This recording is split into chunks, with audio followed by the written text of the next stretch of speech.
Great. I'm now calling the Tuesday, February 17th, 2026 regular meeting of the Los Altos Hills County Fire District Board of Commissioners to order. The time is 7:06 p.m. Please note we're conducting a hybrid meeting, which allows staff and members of the public to attend this meeting via virtual teleconference. The hybrid meeting will be video recorded and posted on the district's website, and because we are video conferencing, we will follow a strict protocol for the benefit of that recording. I will indicate when commissioners, staff, presenters, and the public will provide comments. If you've called into the meeting and are not using a webcam, please state your name prior to providing your comment. If you're making public comments and have questions of the presenter or the commission, please address your questions to me. I will respond either or seek a response or hold the question for a future response. Please practice considerate video conferencing etiquette by muting your line when you're not speaking and limiting distracted behavior on camera. Commissioner Tyson is requesting to participate remotely due to a just cause. We will first conduct a roll call of commissioners present in person, and then we will address Commissioner Tyson's request to participate remotely. District Clerk Vargas, please conduct the roll call. President Spreen. Here. Vice President McDonald. Here. Commissioner Basiji. Here. Commissioner Kadambi. Commissioner Tonka. Here. And Commissioner Warren. Okay, and we have 4 commissioners present in person, which is a quorum. As stated, Commissioner Tyson has requested to participate in this meeting remotely for just cause as authorized under Government Code Section 54953.8.3. Specifically, he is requested to participate remotely due to child care responsibilities that prevent him from attending in person.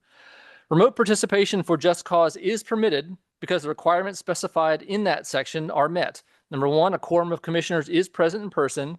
Number 2, the meeting is properly set up for hybrid participation. And third, Commissioner Tyson has provided a general description of the relevant circumstances. District Clerk Vargas, please update the roll call to reflect Commissioner Tyson's remote participation and continue with the presenters, consultants, and staff roll call. Okay, confirming that Commissioner Tyson has been added to the roll call. And we will continue with Santa Clara County Fire Department Fire Chief Kirkhow. Present. Good evening. Thank you. Thank you. Santa Clara County Fire Department Deputy Fire Chief Glass. Good evening, Present. Thank you. Santa Clara County Fire Department Battalion Chief Thornton.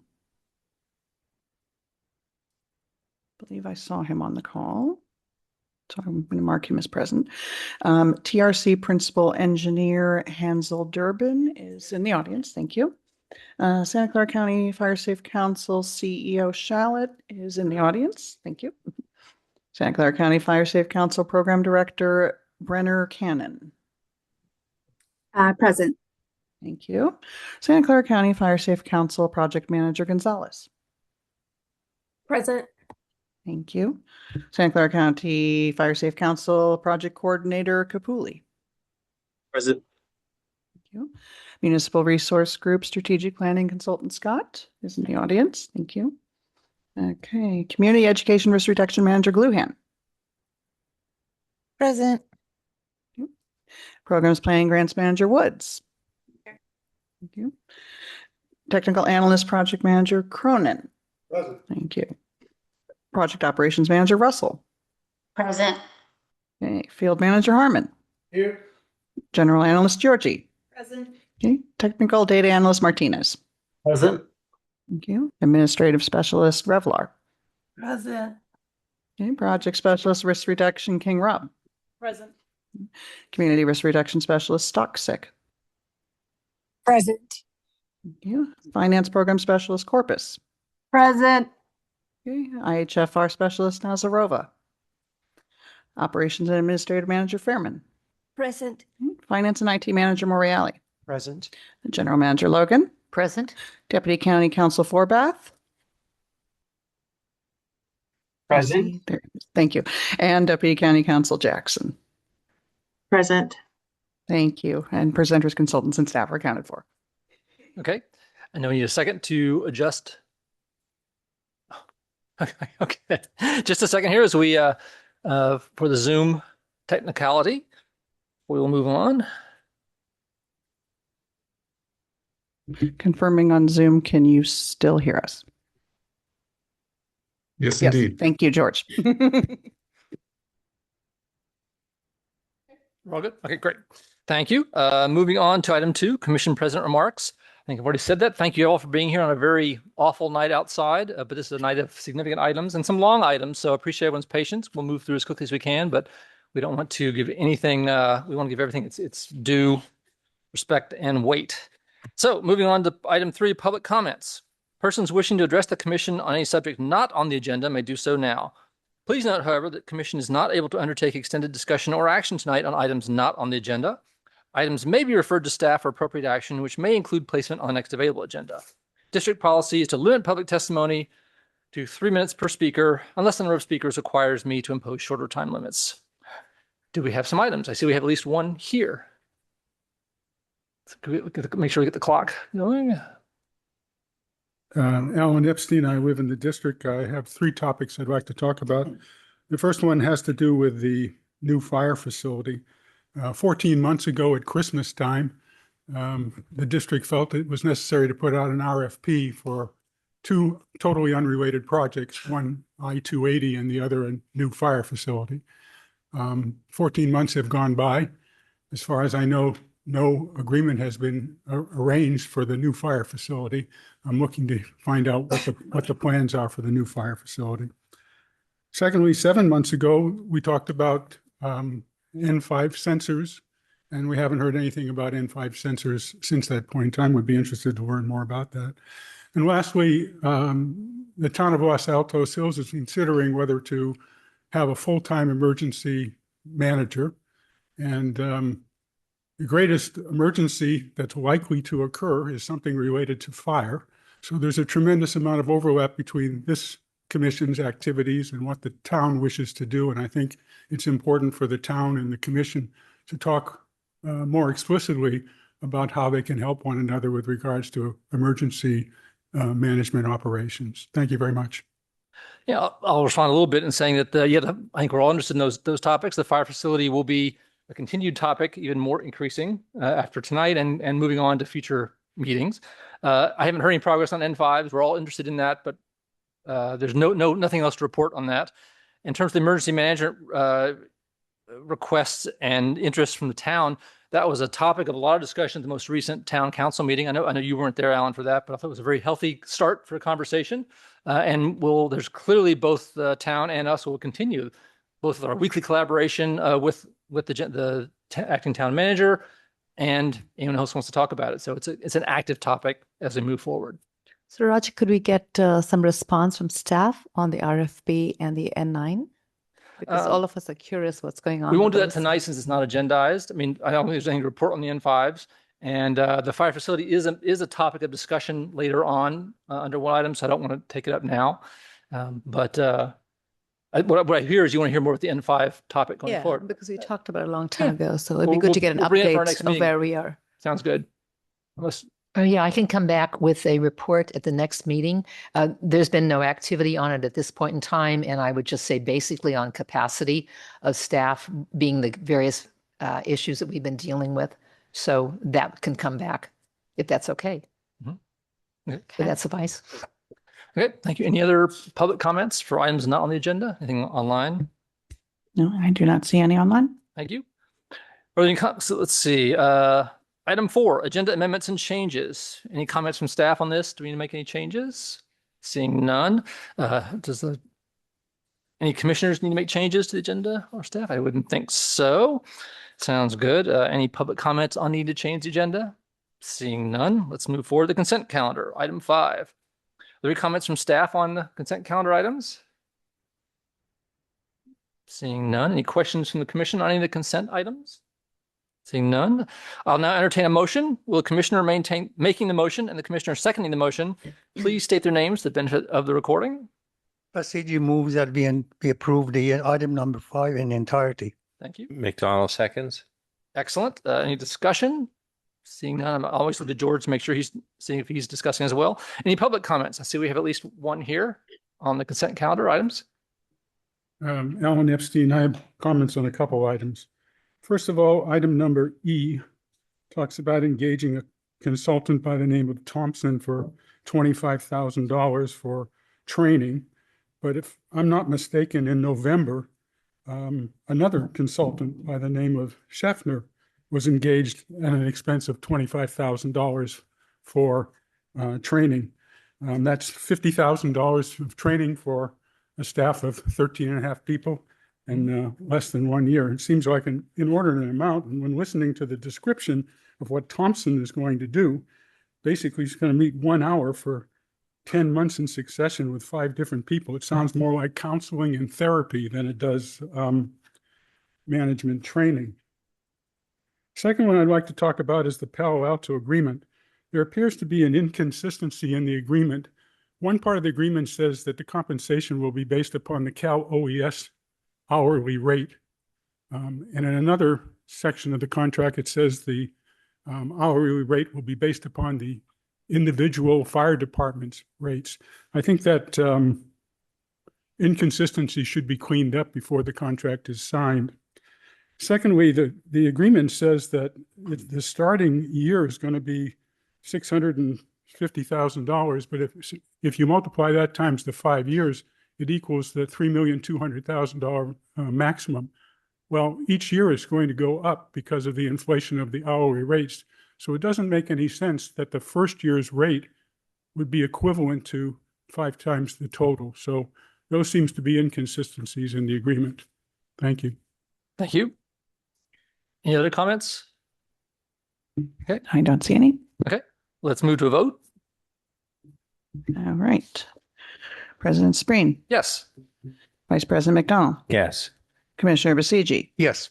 Commissioner Tonka, Yes. Commissioner Tyson. Yes.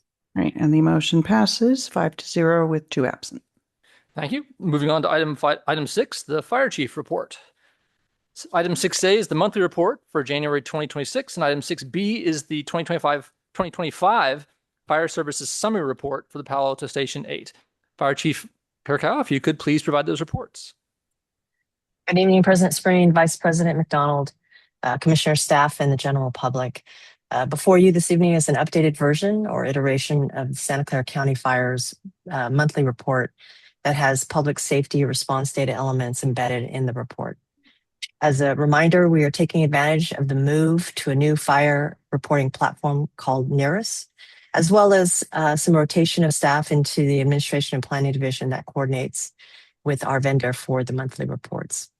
Intentional are stories highlighting within the report, showcasing, as an example, recent fire academy graduations, fire training elements, countywide initiatives like Nurse Navigator, as well as any significant event that may directly or indirectly affect county fire jurisdictions. As an example, go ahead and go to the next slide, please, or next page. The storm and the inclement weather that we are all experiencing is a way for the Information and Public Affairs Office to bring back to the surface and highlight some public service announcements like the videos you see embedded in the report. Next page, please. With regard to the Los Altos Hills County Fire District's public safety report data elements for January, there were a total of 83 unique incidents in the jurisdiction with 52 medical calls, 21 service calls, 6 fire alarms, and 4 calls that were best characterized as hazardous conditions. There were no significant incidents for last month. There were some school programs as highlighted for the County Fire's Community Education and Risk Reduction Unit. Again, as we continue to work to make the information in the report informative and digestible to the commissioners and to the general public from the Administration and Planning Division, there have been some modifications. If you go to the next page, with County Fire's response times as they're broken out. So for example, there is a blue column that shows call processing turnout, total reflex, urban and rural. There were 0 calls last month for fire responses. So you don't have any bar graphs in which, or columns that are yellow. So what you have is a 12-month rolling look at the performance for those call types. Underneath that, you see emergency medical or EMS calls. And so what you have there is 52 medical calls or medical responses in January. So what you see again is a rolling look over the past 12 months, as well as a current month look for our performance. As an accredited agency, we typically look at what our historic performance is and actually lower the bar. We're trying to be better than we were previously over the past accreditation cycle as a way for a goal to always work through continuous improvement for the organization. Let's go ahead and go to the next page, and then I'll address. So this last page of data elements is just the high-level global overview of the department as a whole, so that if anybody is curious to juxtapose versus the jurisdiction that the report is focused on versus the aggregate data for the department, you can see it with fewer data elements on this page. But again, it's intended to be a global look. Next. Is that the last page? Again, what we're trying to insert also are things that are more global to community members, regardless of where they live in the jurisdiction. So a definition of what CERT is. And again, we know that Los Altos Hills County Fire District has their teen CERT and their own CERT program, which again, the partnership and the ability for the district to have their community education within the response service area is something that we're very proud of. And that is overall the end of this report. I'll pause here for any questions or comments from the commissioners before we go on to 6B. Thank you. Any questions, commissioners? No, thanks. Why don't you go on ahead. Okay. For 6B is a summary for the Palo Alto Station 8 staffing. Again, this is a collaboration from Los Altos Hills County Fire District, Palo Alto Fire, and County Fire. Staffing started on June 15th. Go ahead and go to the next page. Thank you. And then we ended a little bit early. I believe it was either second week of October. We had some rains come early for the fall, and therefore working through communications with General Manager Logan, as well as the fire chief of Palo Alto, it was determined that we would go ahead and stop daily staffing, but if something changed, we could go ahead and start that staffing up if needed throughout the remainder of the fire season. So what you see there is, again, over the course of the 4 years, 2021, squinting here, let me try to zoom in on my screen, 2022, I'm sorry, through 2025, even though it was a fairly, I would say, tame fire season in comparison to some previous years that we've all seen, we still had a total of 44 calls through the staffing of Station 8, 25 EMS, 3 vegetation fires, 5 fire alarms, and 11 service calls.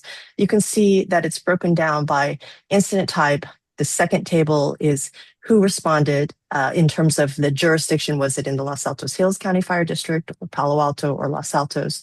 And you can see the lion's share was within the Los Altos Hills Fire District. And then in terms of the unit response, the third table down shows CNT or County Fire responded to about 3/4 of the call. Some of that is just who's staffing what month. So it isn't necessarily at all a reflection of County Fire or Palo Alto Fire. It just happens to be who's on duty when the call, or whose month rotation it is when the calls or the incidents occur. I'll pause there. I think that's the last page, right? Oh, sorry, this is the map. I'm sorry.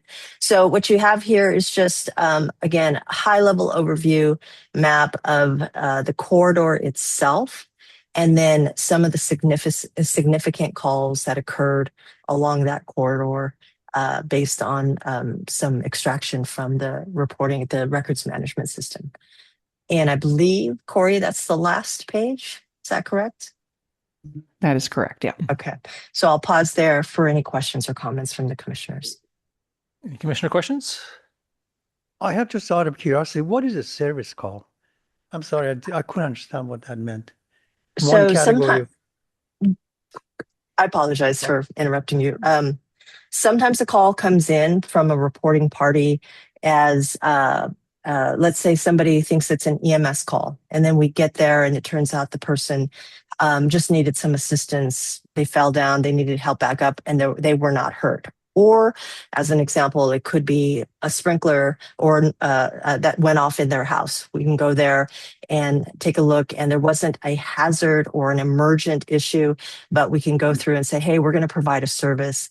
Some of the services that we provide, for example, is the water vac, where we will extract water out of somebody's house if either plumbing breaks in the house or, again, as I mentioned, a sprinkler head goes off. So it's a general bucket of calls that typically are not emergent. They're not EMS, they're not fires, they're not alarm calls. It's something that we do as part of our courtesy and service within the organization's motto.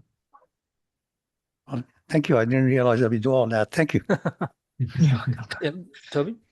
Chief, just to clarify, would a service call include like an invalid assist, or does that Mhm. fall under a separate thing? So an No, that invalid in- assist is often an elderly person falls and the fire engine they come out and they lift that person up and make sure they're okay. And so, yeah, That's not EMS's service. correct. Yeah. Great. Anything else here? Any public comments? I see we have one here. Alan Epstein, I live in the district. I'd like to make two comments. First of all, thank the fire chief for the Palo Alto analysis. I thought the analysis was very well done. And I want to look at that in contrast to the information that you received on the previous page with regards to the performance for the fire department for the entire month. As you can see, the level of detail and the information that you can discern from that is very different from one another. The contract between the fire department and Los Altos Hills County Fire District gives you the right to decide how you want your information reported.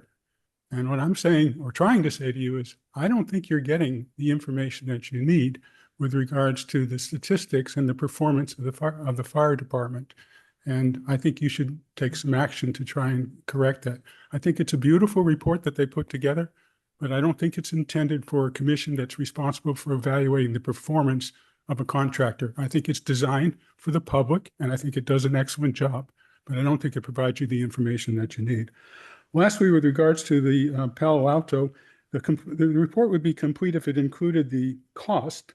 The cost was $473,000 for the 4 months of service. There are basically 33 calls that required the fire department respond, which is one every 4 days, basically, during that time period. So the cost of providing that facility is quite extensive. Thank you very much. Can I make a quick response? Mhm. As a resident of the Page Mill Road, I'm delighted and eternally grateful that that facility exists up there. But whatever the cost per month end up being, if there's a fire there, I really want them there. So that's just an extra element of security for me and my neighbors that is hard to put a price on. I appreciate that. And if you look at the map that was provided, those fire responses are all on Page Mill Road, which represents maybe 10% of the entire district. Any other comments online? Nope. I see none. Great. In that case, thank you, Chief. We appreciate it. Moving on to item 7, Fire and Emergency Medical Services Agreement. General Manager Logan will be presenting this item. Oh, good evening. And thank you, President Spreen, Vice President McDonald, commissioners, staff, consultants, and public. The staff memo report in the agenda packet for tonight on item 7 summarizes the actions that occurred after the January commission meeting to bring a successor 2027 to 2036 Fire and Emergency Medical Services Agreement between the Fire District and Central Fire back to the Commission for consideration of approval tonight. The memorandum report also contains a brief history on how the Fire District and the City of Los Altos developed fire and emergency medical services together, and then contracted with Central Fire in 1996 for the first of 3 10-year agreements. The memorandum report also summarizes the services currently provided by Central Fire to Los Altos Hills residents and the various long-term programs and projects now underway that need to continue into the long-term future with confidence and momentum. The agreement before you is consistent with the Commissioner's wishes to utilize the same template as the 3 agreements spanning over 30 years. Create a new 2-party agreement between the district and Central Fire and maintain sustainability, the same terms and conditions as the current 10-year agreement. The new agreement includes, number 1, no change to Article 10, which is terms of payment and finance provisions for or Exhibit B for the annual calculation formula for compensation for Central Fire Services. 2, Article 3, scope of services, no decrease to services currently provided by Central Fire to the district during the new 10-year agreement. 3, a new provision contemplates discussion with Central Fire for the building and staffing of a new fire facility and potential amendment to the agreement. 4, the new agreement will preserve sustainability, stability, and the long-term commitment of the parties necessary for long-term planning, 10-year budget forecasting, and completion of long-term projects. These include continuation of a solid partnership and delivery of service to residents that includes fire suppression, the Office of the Fire Marshal prevention programs that work in collaboration with the Fire District, Los Altos Hills town staff, Central Fire, and the county. These are a few of the current programs that have long-term duration. And then continuation of the hydrant inspection program by Central Fire for the 552 district hydrants. Associated with the new 10-year agreement are a series of memorandums of agreement that include a 24/7 full-time battalion chief, another agreement for summer extra fire patrol and apparatus. An amendment for these agreements are also before you tonight for approval to coincide the term with the term of the new agreement referenced as the master agreement. Also included in the approval packet tonight are the amendments to the supplemental agreements to extend the term to coincide with the master agreement. The supplementals are for purchase and operation of a water tender, a fire truck, and 2 fire engines. These actions demonstrate that an immediate and long-term agreement are necessary due to the many moving parts, legal and audit implications, and complexities of 2 emergency agencies working smoothly together for the benefit of the residents, community, and public for fire and property safety with minimal time uncertainty. Recognizing the urgency to provide immediate continuation of fire and emergency medical services to the district residents, the community, the Santa Clara County Board of Supervisors approved the 10-year successor 2027 to 2036 Fire and Emergency Medical Services Agreement for LAH for the district. This continues the critical infrastructure necessary for the proper safety without delay and preserves the long-term sustainability of the district. The terms and conditions of the successor agreement are substantially the same as if the current 2017 to 2026 agreement had continued without interruption between Central Fire and the district.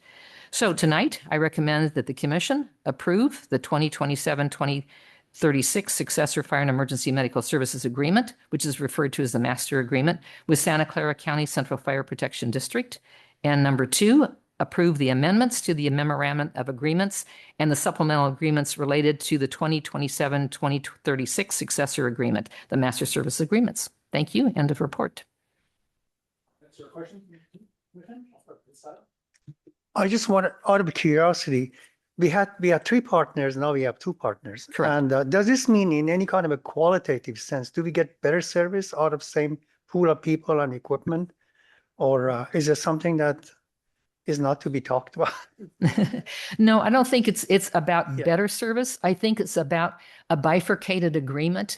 The agreement was really set up to bifurcate between the city of Los Altos has their needs, Los Altos town has its needs, as does the district. We're in a WUI situation, they're in an urban situation. So I don't think one reflects on better or greater or less service. It's just a bifurcated agreement. What's really important is the compensation remains predictable and with the same formula. And then the scope of services does not change. So those are 2 important factors. Absolutely. Thank you. Sure.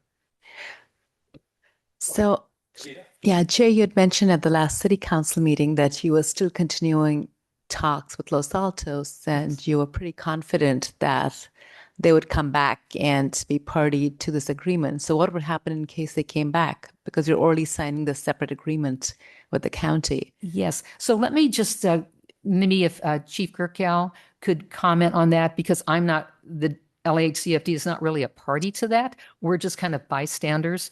And so, Chief, if you have anything that you would want to say, I would appreciate it at this time. Thank you. Thank you. Commissioner, I appreciate that question and comment. And again, at the town council meeting, if there was inference that there would be an entertainment of the three-party agreement, that was not necessarily the direction in which my comment was aimed. I'm very mindful, as I mentioned in the town council meeting, that I cannot and should not speak for the city of Los Altos, whether it's the council or city staff. However, the conversations between the city of Los Altos and County Fire Administration have been very productive. And we are on a positive pathway that I believe will provide both the city residents and the Los Altos Hills County Fire District residents with the consistent fire and emergency medical services they have come to know and have had for 30 years. Okay. I was just curious because we earlier had a tri-party agreement and now it's going to be just two. So in case they come back to the fold, what happens then? Are we going to change the structure? Are we going to continue with the structure?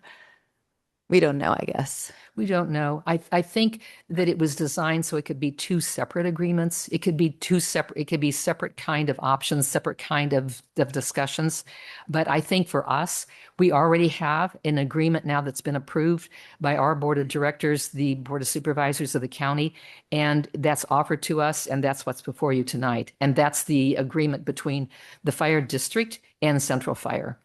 With all the terms and conditions. So I really felt good. I think that we worked very quickly with Central Fire to put this agreement together to embody the wishes of the commission that's here. That said that they wanted to see a similar template, same terms and conditions, basically a status quo. We tried to duplicate what would have happened had it just automatically been evergreen and moved into the new year.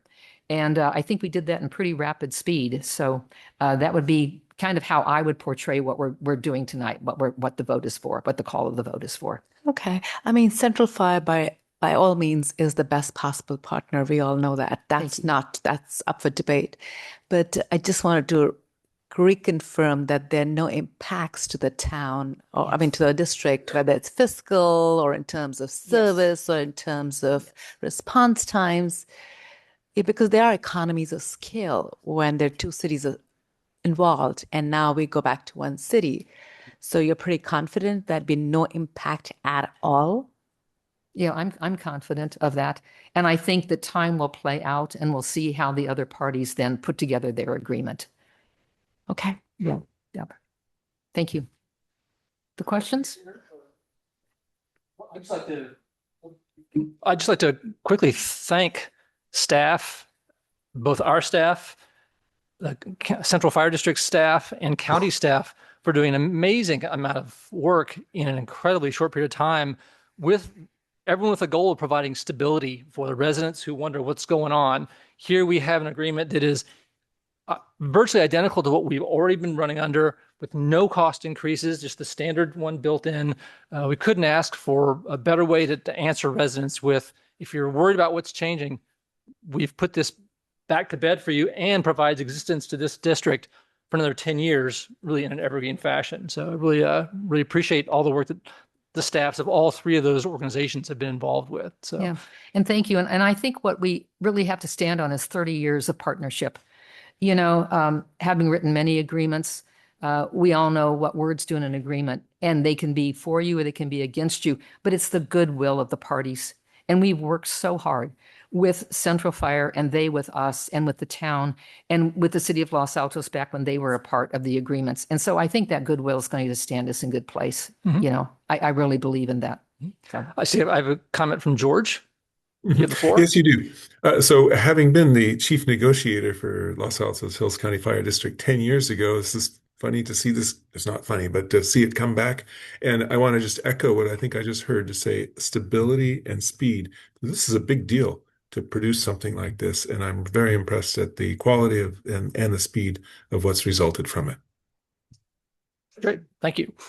Okay, any, let's see, public comments on actually items 7A through H in terms of commentary? Might as well, I don't want to break it into 8 different comment sections. So I see we have one here.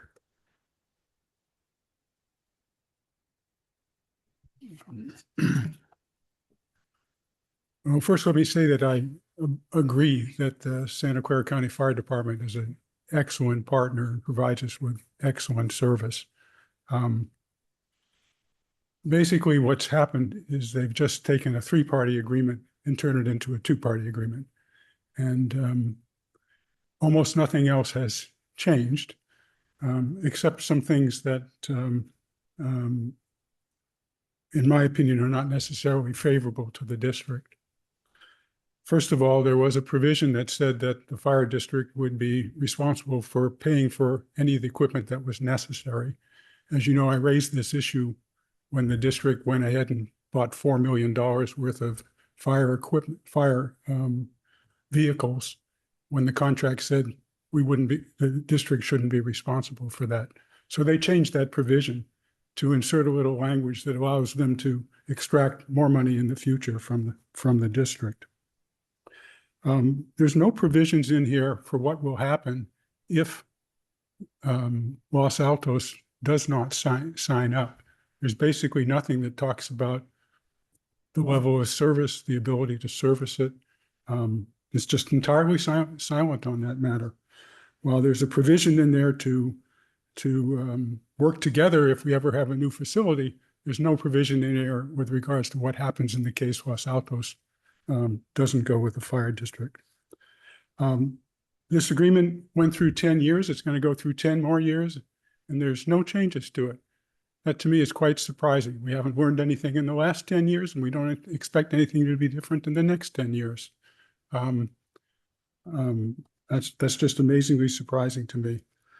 One thing that stands out to me is my investigation about Alert California and the fact that the fire department doesn't have anyone monitoring the cameras for Alert California, which means there's no emergency response if the camera sees a fire. I think that's a tremendous deficiency, and it's something that needs to be fixed. And when the N5 sensors come along, there'll be nobody to monitor those as well. Lastly, from a structural standpoint, this is a 10-year agreement. The previous agreement had options to get out after the first 5 years. This agreement has no options to get out. The agreement for the battalion doesn't coincide with this agreement. It actually has an option to get out after 5 years, which is surprising that the two agreements aren't the same. The agreement about the Type 3 engine, the district, keep going. The district and the fire department never canceled that agreement, and yet they're not performing on it. And the reason they're not performing on it is because the Palo Alto station got created. So that agreement should be modified to say that it's, if the Palo Alto station is being manned, then the additional Type 3 engine is not needed to be manned. But the way the agreement is written right now, they're not performing. The fire department is not performing on the agreement. And lastly, I'll say that none of the documents were attached to the agenda. So I don't know how any of you reviewed them, because you can't find them on the fire district's website, because the fire district has a website that you can't find things on. So it's very interesting to understand how you guys reviewed these documents when you can't even find them on the district. So thank you very much. Did anyone else have a problem? Mine downloaded and had stuff. Did anyone else have a problem seeing them? Yeah. You found the original agreements to compare? Not the original ones, no, Yeah. but the And there's no red lines. So if you Right. wanted to look at the documents to see what the changes are that were proposed, there was no way to Right. do that. I I see. actually like what Alan is suggesting. In Yeah. the city council, whenever we redo agreement, we always redline what's new, because we don't need to read everything that's already been negotiated. We want to see the changes because it helps you understand Right. what we need to dwell on And I don't mind getting responses to some of the questions that were raised. I think it'd be good. Well, one a variety of things there, some of which are outside the scope of this thing, N5s and the vision thing and so forth. Certainly the issue about it being the same contract as before, he found that surprising. I would say it's because amazingly, it's been successful for both parties. I think, we are very lucky to have the opportunity in this district to have funding in this way that we get to augment things in ways that we tailor it to our district.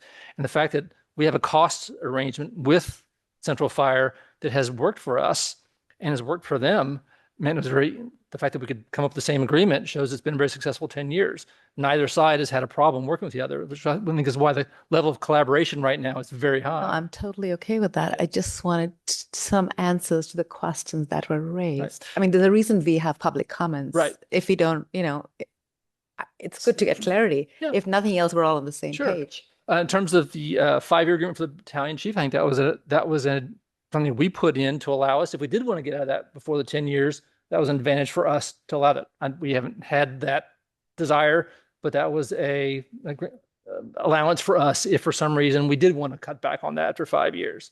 So that's the reason why it's different than the contract length itself. It's actually an advantage for us if we want to get out of it. In terms of, I'm trying to think of the other things he mentioned. The Type 3 engine, I don't know if I can refer to specifically in terms of the fire department not performing in terms of their agreement on that. I can't get into the details of that. But that's certainly not, I don't know if anyone here has a comment on that specifically. So the patrol in the Type 3 has not been used recently. We because of Fire Station 8, that's been the other option for providing the patrol service. And also the patrols were hard to staff. So, but the agreement is still available to us if we need them. And if that is something we have higher fire season to do, if that answers the question. Mm-hmm. Yeah, I don't want to get into debate or discussion about this, but yeah. The 10 years is very important. It's always been that we need the long-term stability of that 10-year agreement. With battalion chief, there is a 5-year opt-out because it's an expensive program. Right. Yeah. Toby? I mean, just to me, the 10 years being that we've had 10 great years and we're going to have another 10 great years. I mean, it just shows, again, a good coordination, cooperation between all parties. And I think it's exciting that we have that instead of this, up and down every year where things are out of control. So I'm sorry, I'm kind of mumbling, but it's fine. No, I don't think there's a problem with the 10-year, but sometimes when you have the ability to opt out, you're in a position of power. Mm-hmm. So I'm trying to understand why we didn't use that. In terms of the 10-year contract, to me personally, the ability to lock us in for 10 years and keep us as an existing structure for 10 years is more important. I don't want the instability that came from the city of Los Altos. So in the prior years, the opt-out was on both sides, or was it only on the part of it was on both sides? In any of the three, and correct me if I'm wrong, or was it only in the part of year, the Los Altos Hills County Fire District? So we're talking about the 10-year. So the 10-year was in there for the city of Los Altos. That was something because they're not a special district. They are an agency, very different than the special districts. Now with the special districts, we need the 10-year stability. And, I think we've got some this was a big discussion in the negotiations of this successor agreement. So do you want to speak? Yes, one of the great advantages of how the agreement is crafted is we are a special district. So we have a dedicated, constitutionally, statutorily required dedication of tax dollars that goes towards this specific service. So one of the items of this agreement that I particularly favor is that it does give us the stabilities. As we present a 10-year forecast, it would be very difficult to present a 10-year forecast if we did not know that line of growth. And the line of growth is moderated, if you will. We know what the cap is. So when we come back to this commission and present a 10-year forecast, now we have confidence that we know that that inevitability is there. So from a fiscal standpoint, and the fact that we are a special district, this gives us a great sense of stability and continuity, and more importantly, the ability to project. And there are years, and all of us remember those years, when costs skyrocket in various areas. But this contract, and many thanks to the county also, and their ability to craft it this way, it gives us the ability to know what the lower threshold is and the higher threshold is, which is very uncommon in the fiscal world. So from a fiscal standpoint, yes, we really favor that continuity. All right. Any other comments? Any other comments? None online? I see none. Okay, in that case, let's see, we'll move on to item 7. Am I correct? Item 7B through G. Before you begin, please note that although these agreements are related, each constitutes a separate legal contract requiring separate action. At the advice of District Council, each agreement will therefore be considered and voted on individually, so we can't just do one. So it's going to be a bit of a rigmarole to get through all 7. We'll move through that. Item 7B is to approve the Fire and Emergency Medical Services Agreement, the 2027 Master Services Agreement with Santa Clara County Central Fire Protection District relating to providing fire and emergency medical services for the period January 1st, 2027 through December 31st, 2036 that has been reviewed and approved by District Council as to form and legality. Will the commissioner making the motion and the commissioner seconding the motion please state your names for the benefit of the recording? And I will add, you might want to be the same ones doing all 7 if you want to move through them quickly, if we don't have to sort of come up with different combinations of each one. This is open for discussion. Actually, I need a motion first. Let's get a motion in a second. McDonald makes a motion on Great. Number 7A. I second the motion. Sounds great. Any discussion from the commission? Seeing none, let's move to the vote. District Clerk Vargas? President Spreen, Yes. Vice President McDonald, Yes. Commissioner Basiji, Yes. Commissioner Tonka, Yes. Commissioner Tyson. Yes. Right. And the motion passes 5-0 with 2 absent. Item 7C is to approve the First Amendment to the Second Memorandum of Agreement with Santa Clara County Central Fire Protection District for Battalion Chief Services, extending the term of the agreement to coincide with the term of the 2027 Master Services Agreement between the parties that has been reviewed and approved by District Council as to form legality. Can we have a motion in a second?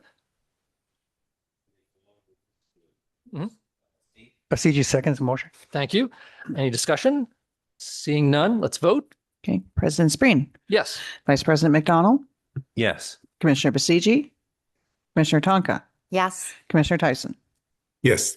Right. Motion passes 5-0, 2 absent. 7D is to approve the Second Amendment to the Third Memorandum of Agreement with Central Fire Protection District for fire season patrol services, extending the term of the agreement to coincide with the term of the 2027 Master Services Agreement between the parties that has been reviewed and approved by District Council as to form legality. Can we have a motion in a second? McDonald moves for item Basiji D. seconds. Perfect. Any discussion? Seeing none, let's vote. Okay. President I'd like to Spreen, make a public comment. We had a chance already to do 7A through G, but I'll take the comment anyway.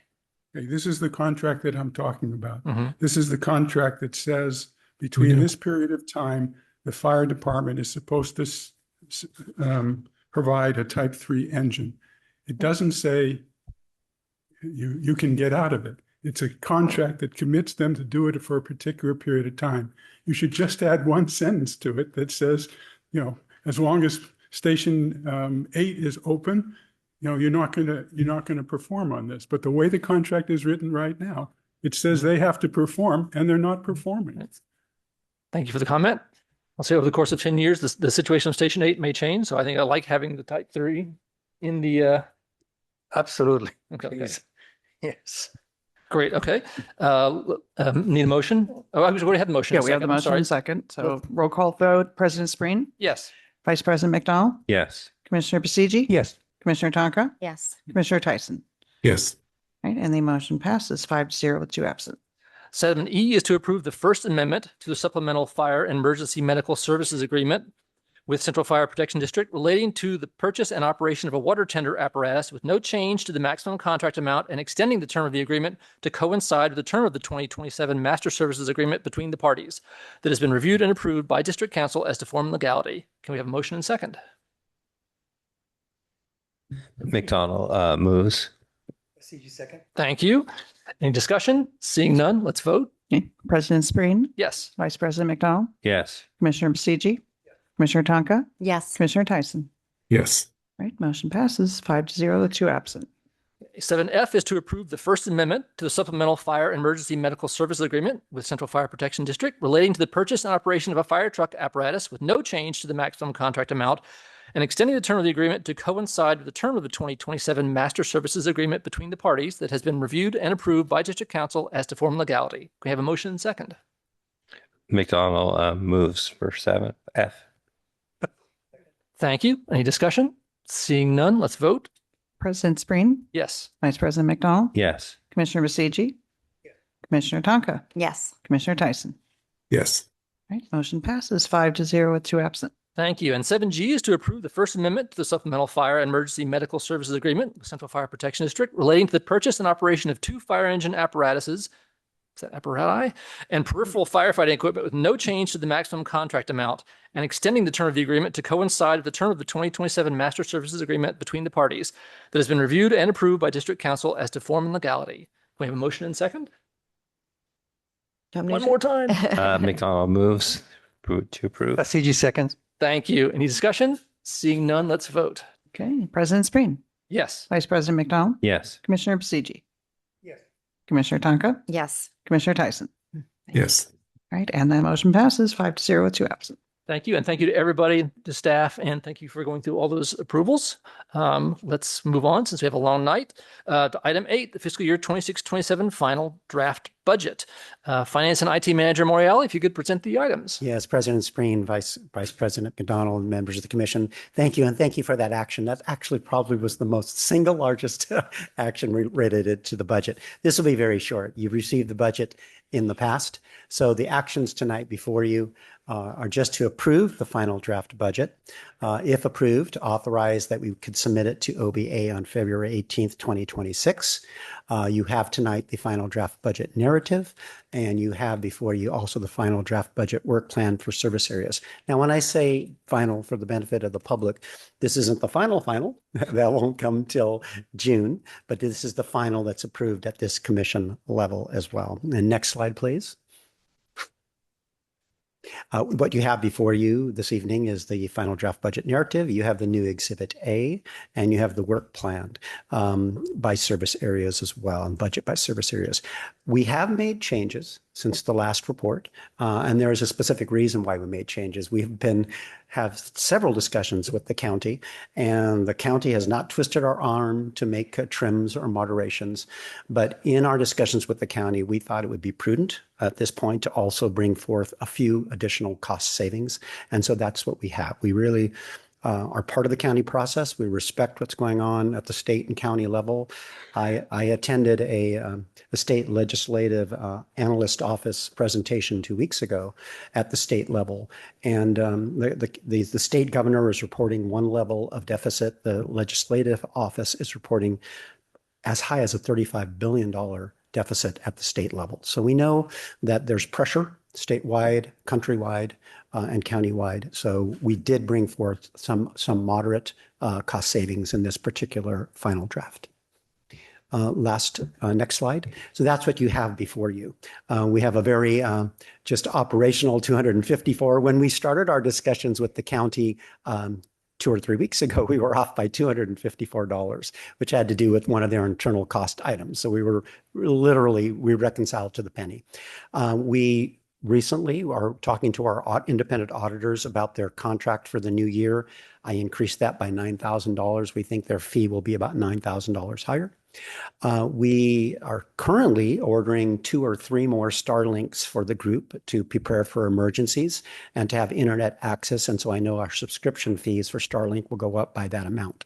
The other items are all cost trimming. So we brought basically temporary services, our labor contingency, our project contingency and our consulting contingencies down to the prior year levels. We still have a healthy amount, but we thought this would be respectful to what's going on at the county and also moderate and cost save. So in essence, the difference between the budget received last month and this one is $215,554 lower. Everything else remains the same. We have not trimmed major projects, major services, fire and EMS. Those all remain the same. So with that, the last slide is with your approval, we'll submit this to the OBA tomorrow. We now enter into the hearings and review process with the county that lasts from essentially March through June. And we hope to come back to this body with full adoption in June of 2026. So that's the end of my presentation. Thank you very much. Any discussion, questions? Seeing none here. Any public comments?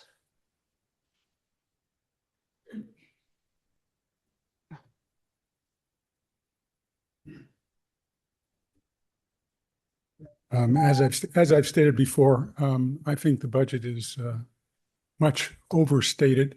There's $1.2 million in contingencies in the budget. They reduced it by $100,000. I want to comment on the audit fee. Russ says that it's gone up by $9,000, but this year's audit cost is $28,000, and next year's audit cost is in the budget for $46,000. That's a 64% increase. I know a little bit about accounting and audits, and to pay $46,000 to audit this organization is just absurd. You guys don't touch any money. You got 13 and a half employees and about 20 contractors. To pay $46,000 to audit this organization is just absurd. I don't know why you need Starlink units. The employees are not emergency employees. Some of them don't even live around here. So I don't understand why it's necessary to buy each of the employees a Starlink connection.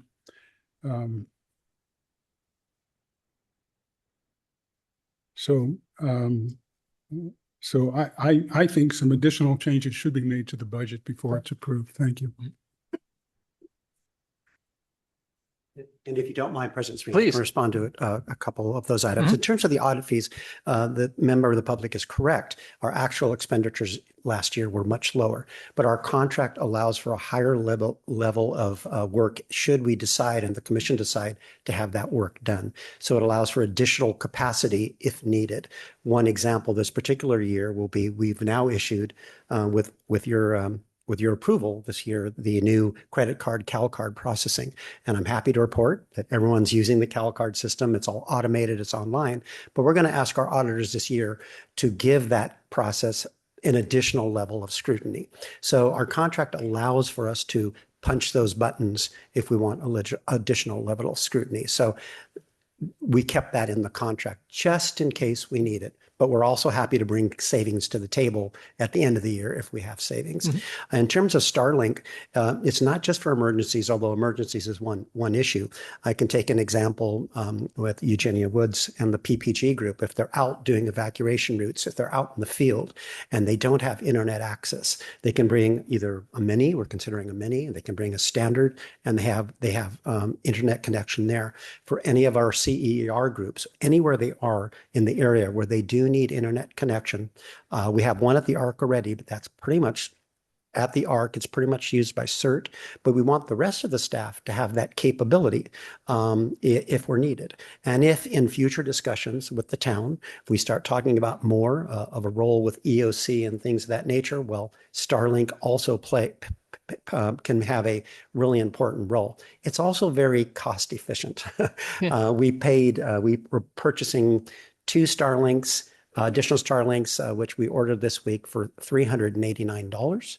The most expensive part is just the subscription. What that does do, it allows staff to say they can have connectivity anywhere. And we think that's an important part of being an emergency service. And being a service that has no office and people are always working in the field and around the district. That is one of our challenges. People are out and about constantly. I also want to thank you for allowing us to buy the two F-150s, Because as Ryan mentioned to me today, the F-150s come with a power ability in the truck bed, which allows us to plug that into a power bank, stays charged, and then allows the Starlinks to stay and endure even under the worst of conditions. Of course, we need sun in the worst of conditions, but nonetheless, the truck itself with fuel in it can power that unit. So we want to position the district to be capable in days like this when things like this happen. Great. Thank you for the response. May I ask you a Please, question? Jim has a question. Yeah. Russ. Yeah. Sorry, Ross. I just wanted to find out with regard to your explanation of the budgeted amount for the audit.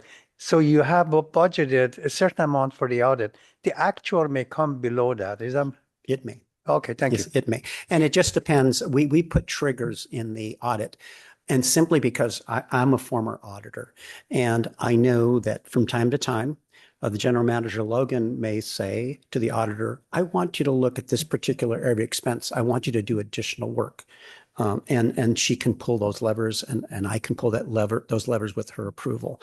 And so those levers are in there as well. Great. Yeah, I have a comment. Please. I imagine in times of emergency or disaster, our employees who are wonderful employees who don't all have the luxury of living here will be coming back to help. So having the ability to come into our equipment, set up the Starlinks will benefit the members of the community as well as our own working. So that's all.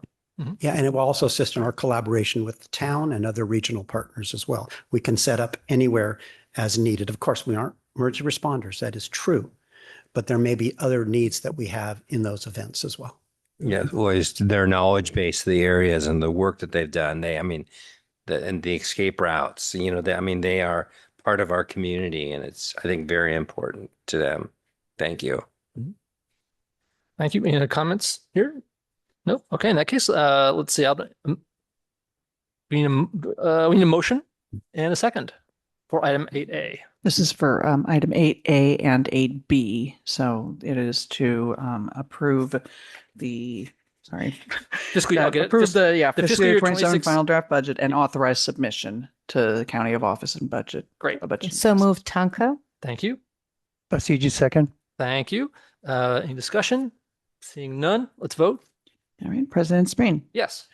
and Vice President McDonald, Yes. Commissioner Basiji. Yes. Commissioner Tonka, Yes. Commissioner Tyson. Yes.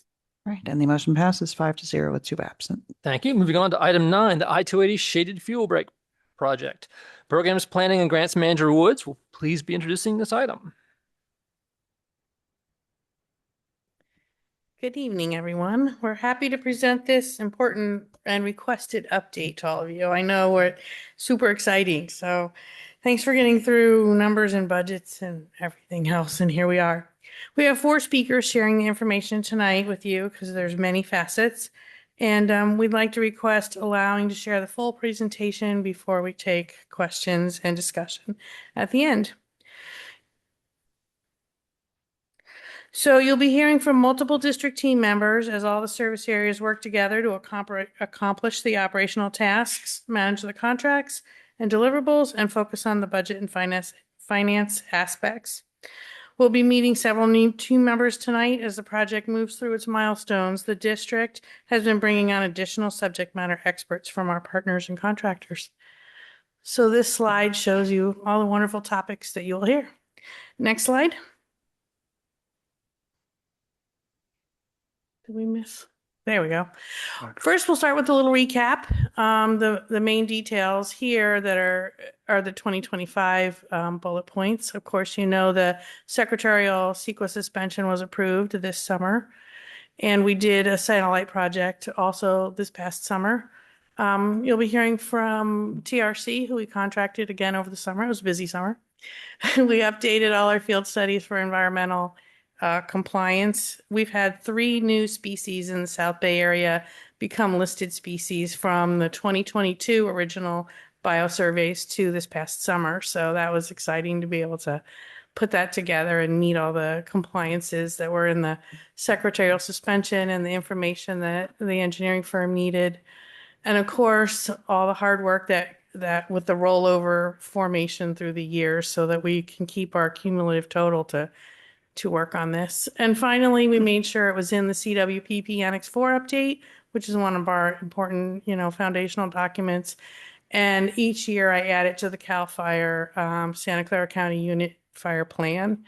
That's an important document in terms of how the state looks at things. CAL FIRE is also our Board of Forestry in this state. So it's just important to stay aligned with Cal EPA, the Board of Forestry, and who are the other folks? Oh, Cal EPA, sorry. So this, and then the recap parts of the first few years of moving through the grant cycle, your decision to pull it in-house, et cetera. Next slide. There's our 3 state agencies. The next thing that happens is we have requirements that are in the Environmental Protection Plan that we became obligated to that when our secretarial suspension went through. So we wanted to hit the highlights of what our requirements are there so that you realize the upcoming items. So we have to begin work by this fall. The project has to be on the ground. Technically, we'll meet that begin work requirement when we do the Page Mill interchange, which was supposed to start today. Thank you, Mother Nature. It's not. Maybe next Monday, maybe the Monday after. But so technically, we will have begun work as soon as we get boots on the ground for the interchange. And we have to be completed by mid-October of 2027. Now, we're thinking this project is about 8 months worth of work, intermittently with weather and contractors and things. So 2027 fall is going to get here real quick. One of the clarifying points that we've been asked by different agencies and some of you is future maintenance work is not covered by this suspension. The emergency proclamation of 2019, this is the third one, the one that we're covered under, so it's happened before, wasn't clear whether maintenance was covered. It was one of the challenges with Moraga Arinda's shaded fuel break, with Highway 17 shaded fuel break. So this time they've made it clear no maintenance is covered by this exemption. So we've resolved that question. We still have our reporting requirements and consultation requirements with the California Water Boards, the Air Quality Control Board, California Department of Fish and Wildlife, and of course our tribal cultural resources. Those are all outlined in the EPP of how to handle them, when to handle them. So even though they've waived certain processes to streamline this, you've heard us talk about, saved us about 6 to 9 months, about $100,000. It didn't eliminate anything. They've just streamlined the processes and give us more resources in the proclamation to rise to the top of the list and keep things moving along. So huge help, but the protections are still in place. And then, of course, our 3 state agencies that are listed at the top there, that's an excerpt from the actual website where the requirements are. So we work with them. California Natural Resources Agency, I can't say enough about how easy it's been to work with them.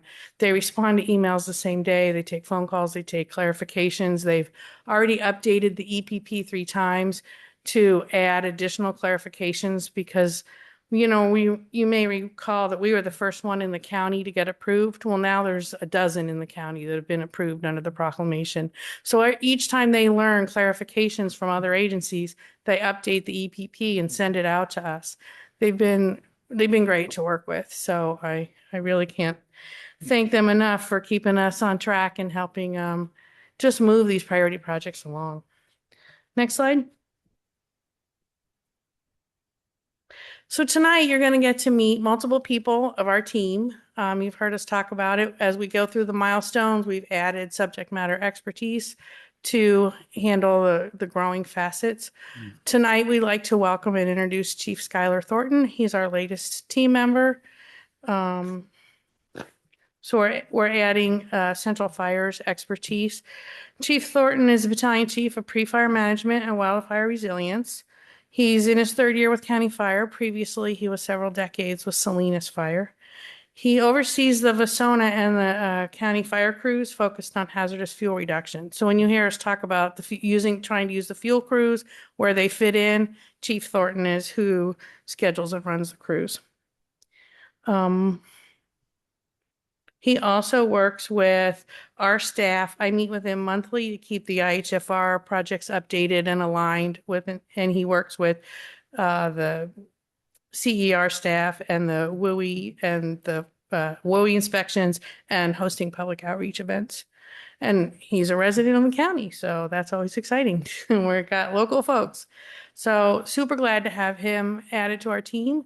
The top 4 bullets are, of course, the district staff that you recognize. TRC Engineering Solutions was added this summer. We're going to hear from Justin Hansel Durbin, sorry, Justin, shortly. And then, Sarah Jackson and our DUDEC folks. So very robust team and growing as we walk through our milestones. So the next slide.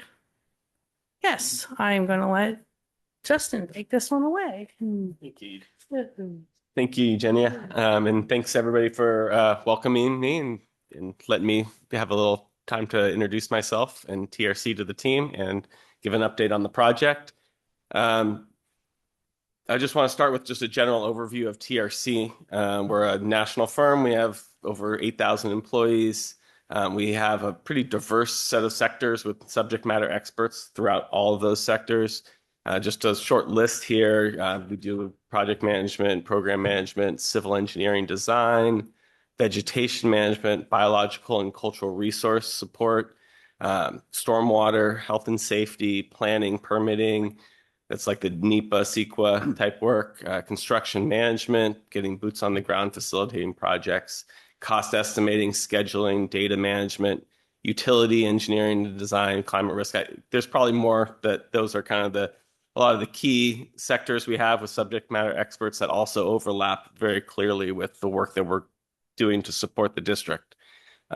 We also have a lot of experience with public and private clients throughout the Bay Area, California, and the country. I listed a handful here that we work with regularly that are right here in the Bay Area: Caltrans, PG&E, VTA, SFDPW, Valley Water, and it just keeps going. We also are very experienced working with a lot of the regional, federal, and state regulators, EPA, Cal EPA, regional water boards, U.S. Fish and Wildlife, California Fish and Wildlife, the Air Board, Cal Fire, DTSC, BCDC, Coastal Commission. So we have a lot of experience, working with all of these different regulators and facilitating projects that are working, getting their approval. We can go to the next slide.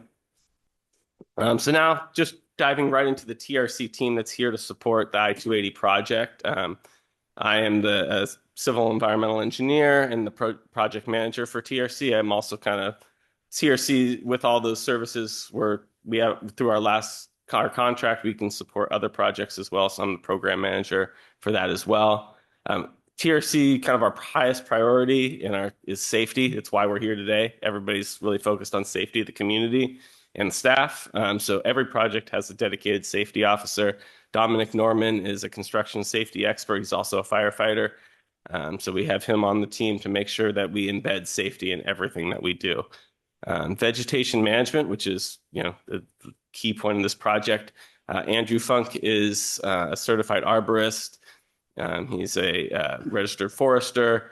He is very familiar working on Caltrans projects with PG&E, doing shaded fuel break projects across the state.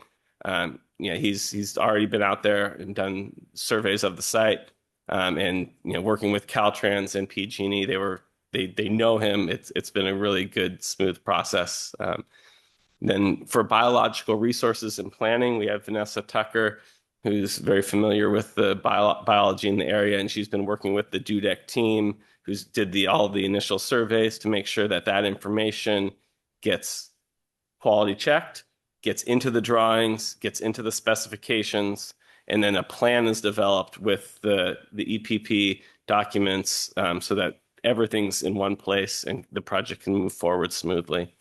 On the engineering design side, we have Aaron Bedell. He's our civil engineer. He's been working on Caltrans projects on the infrastructure side for over 10 years. He's very familiar with how Caltrans puts their plans and specifications together. The hope is that, using him to kind of guide that process, we'll be able to get that encroachment permit with Caltrans pretty smoothly. We can expedite the process the best we possibly can. Water board is involved. So we have stormwater design by Steve Huvane, who's also a professional civil engineer.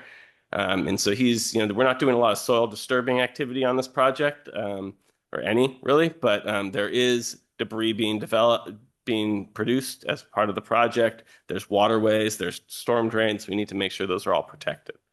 And we work with the water board throughout the whole process to make sure that there's no hiccups along the way. Pavitra is our construction management and constructability expert. She's here today. She's local. And so we try to also, in these projects that go from planning to design to construction, we like to get the construction management side in early and regularly. They're not dedicated to the project full time, but we want to get their reviews to make sure budgets and scheduling and planning are in place so that when it does go to construction, we have that support and we're prepared. You can go to the next slide. Now we're at the project, the I-280 project. So here's the big picture. About 6 mile stretch through the district, starting at Page Mill Road, ending at St. Joseph Ave. Right in the middle, there's El Monte interchange. The project includes the northbound, southbound within Caltrans right of way, and also the median. So this is kind of the big picture of the project. We can go to the next slide and we can dive into, this is an example drawing that we have. We have a full set of drawings. There's a little index of the plans in the bottom left corner there. Layout plans, which this is one of that show kind of the general the elements of the project. We have also, what's not shown here is we have water pollution control plans and traffic control plans as well. And then we'll also be attaching all the Caltrans standard details that the contractor is going to have to comply with. But in this drawing, you can kind of see we have the appropriate, we have different hatchings for northbound, southbound, and the median, just to show where that vegetation management work is going to happen to create the fuel break. And then we also have the staging area up there identified. We have different sensitive areas that were identified by the biological team. So that kind of puts a close eye on that for when we're in the field and we're doing the work. When we're putting these plans together, Aaron, our civil engineer that I mentioned, he worked closely with the district's other consultants to bring in those flyover surveys, the drone surveys, all that data that's been collected over the years. We try to bring as much of that in here as we can, so that when we go to implement the work in the field, we can take all of this back into those platforms that are web-based, so that during construction, we see this in those web-based platforms with the surveyors that are on the ground. We can identify what are the most sensitive areas we need to really focus on and doing those surveys. If we see things, we can identify it and put the proper controls in place to make sure we're compliant with all the different requirements that we have, that the different regulatory agencies are coming up and talking to us and we're coordinating with to make sure that we're doing this project right. It is all in Caltrans right of way. So we have a lot of traffic control concerns. And so we have all the standard Caltrans details and requirements, so that we're working closely with them throughout the whole process. And we have a lot of those references on these drawings as well. We can go to the next slide. Yeah, so this is just, to put you in the site and the work that's going to happen. So on the left side, we have a view from Prisma and from I-280. On the top, you're looking from Prisma towards the freeway. And on the bottom left, you're looking from I-280 towards Prisma. As you can tell, vegetation is very dense. You definitely can't see either of the roads. There's vegetation overhanging the freeway. So this is an area where there's going to be a lot of work necessary to really thin that out, take care of the ladder fuels and any sort of dead vegetation that's in there. And then if you look on the top right, this is kind of an underpass area where you have very dense vegetation overlapping the freeway, overlapping those frontage roads. The vegetation's going all the way down to the ground. Definitely a fire hazard. This is an area we're definitely going to need to do a lot of work. And then through the bottom right corner, you can kind of see there is actually quite a bit of vegetation in that median. And so we're going to have to get in there as part of the project to really reduce those ladder fuels and just help create a large shaded fuel break for this project. Can we go to the next slide? All right, so this is our project schedule we started with when TRC came into the project. We're working our way right through it. We did 30% design. We had an introduction meeting with Caltrans to get kind of familiar with them, make our introductions. We prepared our 95% designs. We got that done a week early on the 23rd of January. Now it's in the district's plans, our design and specifications. The districts has already got us back their comments on the design plans. So that was an accelerated review, and we expect to get the rest of their comments back by the 20th. So we're working through that. So far, we're staying at or ahead of schedule, which is good news for everything, because these sorts of projects, you never know what you're going to come across. So what's circled in green are kind of the three key things we're focusing on right now: getting those comments, starting the planning process for a 95% review meeting with Caltrans. That's going to kind of pave the way for their approval of the encroachment permit and letting us get out there to do the work on time and on schedule. And so once we get those comments from Caltrans, it'll just move right in through the process here. We did already start working on the bid and encroachment permit documents. We started that early. We worked with the county to get their standard front-end specifications to just where we can start things early and get ahead of schedule. We're going to try to do that as best as we can. I think that's the last of my slides, and I'm going to pass it back to Eugenia. I have a question. Do you have your own subcontractors for example, for tree trimming and so forth, or do you have anything you contract it out? For which services? Sorry, my No worries. was off. Do you have your own contractor for doing tree trimming and all the stuff that you have to remove and so forth, or do you rely on external subs to do that work? We would bring in a sub to do that work. I think for this large of a project, I don't know if the district wants to comment on how you're going to contract the work. That's coming up in Aida's portion of our presentation. Okay. So we have a couple more people, and yes, we will definitely. Okay, good. Thank you. Okay. All right. Thank you. I just wanted to say welcome. We're very excited to have this work done. You come with a palette full of many, different specialties, which is exciting, and we can't wait to see you guys working. And we're sorry for the traffic at commute time. No problem. And I just from a personal perspective, I love the projects that are multidisciplinary and they require bringing a diverse team together. That's one of my favorite kinds of projects. So thank you. Thank you.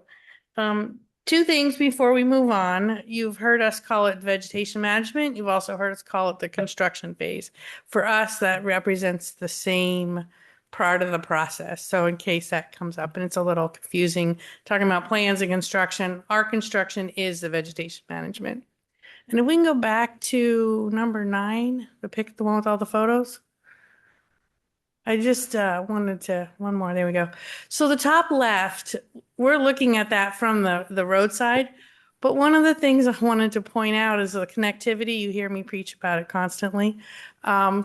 This road that's cleared up, the roadside that's cleared up to that gate and that fence in this photo is part of our evacuation program, our evacuation route program. So we got as close as we could. And so now we're looking at it from the 280 side. So that's a great angle to show you the connectivity of how our evacuation route program since 2021 and 22 is now connecting up to the interstate. So, all right, off to, I believe we're up to slide 11 at this point. Yes, here we are. So the satellite project, which I mentioned earlier, is going to be our official kickoff. We filed the notice of commencement on this to meet our obligations under our secretarial suspension and the EPP. And what you see on the left is this is a joint project with Palo Alto. They have the orange area and we have the blue area. We've been putting this together. I've been working on this since 2023, along with the teams in the district and Palo Alto. Super exciting that we're pulling this off. It doesn't make sense to treat half of a clover leaf for an interchange. So, and thanks to Santa Clara County Fire Safe Council being the project manager for both the district and for Palo Alto, we have economies of scale. It's going to be a smooth operation as soon as it stops raining. And so the other thing we wanted to talk about here is the tree inventory. You've watched this evolve from the grant the grant application, we were originally interested in taking hazard trees that are on a slope, trees that are dead, or if they were to fall or, be on fire, they'd be too close to a ramp or the side of the freeway. They'd affect the egress and the ingress. So we did a tree inventory with TRC and their forester and their arborist. And then we discovered there's a lot to do here. And Caltrans is responsible for some of these and PG&E is responsible for some of these. So we took the tree inventory back to those two agencies and said, we really aren't in a position to take hazard trees, but here's our recommendations. And as Justin mentioned earlier, Andrew Funk, the forester, has worked with PG&E and worked on Caltrans shaded fuel breaks, mostly north of here, up in Stanislaus and the counties up there. So PG&E already knows him and knows when he certifies hazard trees that, these are accurate because they pay him to do some of the same work. So we've had great success with PG&E taking on the hazard trees that we identified in their area. We have 21 trees that are high priority. They're expected to fall within the next 2 years. And so PG&E has looked at taking 9 of those, and we're in talks with Caltrans to take the ones that are theirs, the other 13, 12. Can do the math tonight. I'm still on Colorado time. Okay. So that's really exciting that, the district was able to get started, do the heavy lift of getting the forester and the arborist out there, get these trees certified, and then the agencies are stepping up. So the joint development here is great. We're also working with Caltrans to meet their requirements that they want us to have so that they can commit to us in writing for the traffic control. They've offered this through the years. You've heard it mentioned all the way back to, again, 2021 in the grant application. This month, they gave me and the team, all of us, the requirements for what we have to do, what the written timelines need to look like, what their PIO requirements are, so that they will come to the table and put the schedule together and make that commitment. So that's exciting that we're developing the things that both agencies need to put that together. And then, of course, I already mentioned the hazard trees. Finally, on here, we've put out all the required notices and letters for the tribal cultural resources. AB 52 tells us exactly how we have to include our local area tribes, what they're allowed to disclose to us, what our privacy requirements are for their disclosures, things like that. We've gotten 2 responses out of 25 letters so far, so that process has just begun to work with, taking the sensitivity training that they've requested of team members, the different kinds of mappings and things they'll share with us. And then we'll all turn those around to TRC to any type of scope adjustments that need to happen to honor the requests of how to protect the resources they've identified. So it's moving along. It's exciting. I'm missing Commissioner Warrant tonight, so he has to listen to the recording because. So, okay, next slide. Here we are. You may remember from the slides in July that project's approved number was a lot smaller. People in the state have really jumped on this. It's great. The tiny dots in green, those are my specialty just for Aida because she can't see the tiny dots on the screen, so I apologize. Not our map, the state map. But if you squint at it or if you go to the link, you can tell in our county there's a lot of tiny small projects, and up in the upper right there's a larger project similar to ours. And we're the yellow. Again, apologies. It's not our map, it's a state website. We've talked about quite a few of these. I'm working the tribal cultural resources, the 2 water boards TRC is working on, and then the California Department of Fish and Wildlife follow-up we're also working on. The Caltrans discussion, the whole team has been working on that. It's really fantastic. So these are the things that'll happen in the next 30 days. We'll get that. You saw the March 20th on the timeline, the date. That's when we're hoping to get all of this input and get the plans pretty much finalized. Go from 95 to 100, fingers crossed, right, Justin? Okay, next slide. All right, this one. This is, oh, one more slide. Are we? Oh, sorry. So this was just an excerpt of the timeline that you saw earlier and the things that are coming up in the future, immediate future, and then more than 30 days. So we want to have our final scope from March 20th to April 3rd. That's the period of time when we'll get back the rest of the mapping and the tribal cultural resources to be protected and anything from Department of Fish and Wildlife. Then we will talk to Caltrans. We've left some time in there. Caltrans has had some leadership changes since we started this, and it happened again in December. We had another person retire. So we've been building new relationships there. Originally, they told us we'd like to help you preview everything, put it into the portal. We want everything pretty much lined up when we put it into the portal. Well, the new leadership has changed a bit, and now they want things in the portal, and then we start to submit the documents in answers to their questions. So we're kind of pivoting from one style to another under the new leadership. But super exciting developments last week where I met with the new person that runs D4, which is the territory that we're in here for Caltrans, and they've confirmed that so far the folks that have made the commitments to us about traffic control and when they can be out there and help us and the different other obligations for trash and debris removal, you can imagine what that was going to look like on the freeway, right? Are the right people. They have the right authority, they have the budget authority, they have the operational authority. So that was super exciting to move through the years, all the way back from when they first made that commitment to Dave Barnett when he was here and part of that, all the way through now. We know we're talking to the people who have the authority to keep those promises. So that was really exciting news 2 weeks ago. And then, of course, as we get close to getting through the bottom of this schedule, we got the contractor on board. We have to plan some kickoff activities. There's a great deal of public relations that has to happen before we can start shutting down the interstate, both of what we want to do for the district to let people know what we're doing. The Caltrans has extensive requirements on what their PIO schedule looks like and what you have to roll out and continue to roll out on a weekly basis. And of course, all those state agencies that we've talked about, they can all turn up. They can all turn up, do inspections, shut down work days, all those types of things. So we want to make sure that we've got dedicated staff that knows the story of everything that we're doing to make sure that we can give confidence to the agencies, because they don't have to tell us they're coming. They can tell us, they can pop up.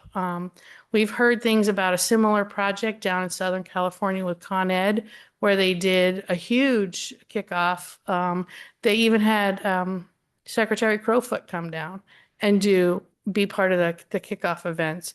So it's possible that this one project will also get that much attention. So we want to make sure that we've got all our kickoff activities and our outreach in line for this too when we get out there on the freeway. Next slide. Okay, I will pass this to Aida Fairman. Thank you.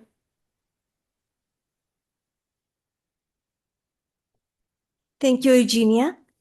Good evening, President Spring, commissioners, fire district staff, and members of the public. I'm Aida Fairman, the Operations and Administrative Manager. Tonight, I'll be covering the contract management timeline.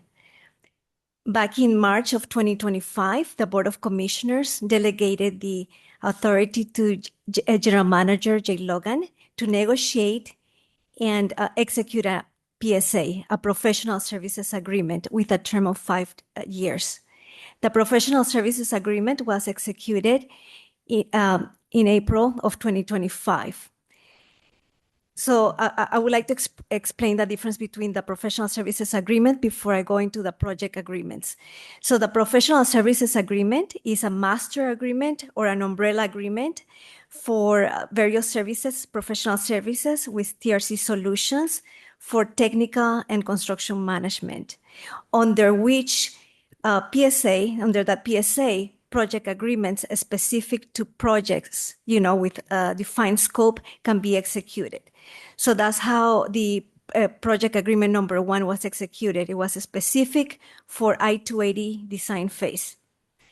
The term of that agreement ended in December of last year, and that's the reason why the amendment number 1 to the PA number 1 needed to be executed before the term was over.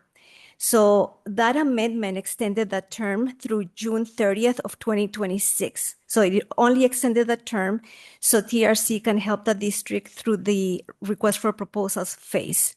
It did not increase the not to exceed fee from TRC. Next slide, please. Now I'm going to be covering the TRC deliverables. TRC submitted a 30% project submittal on November 7th of last year.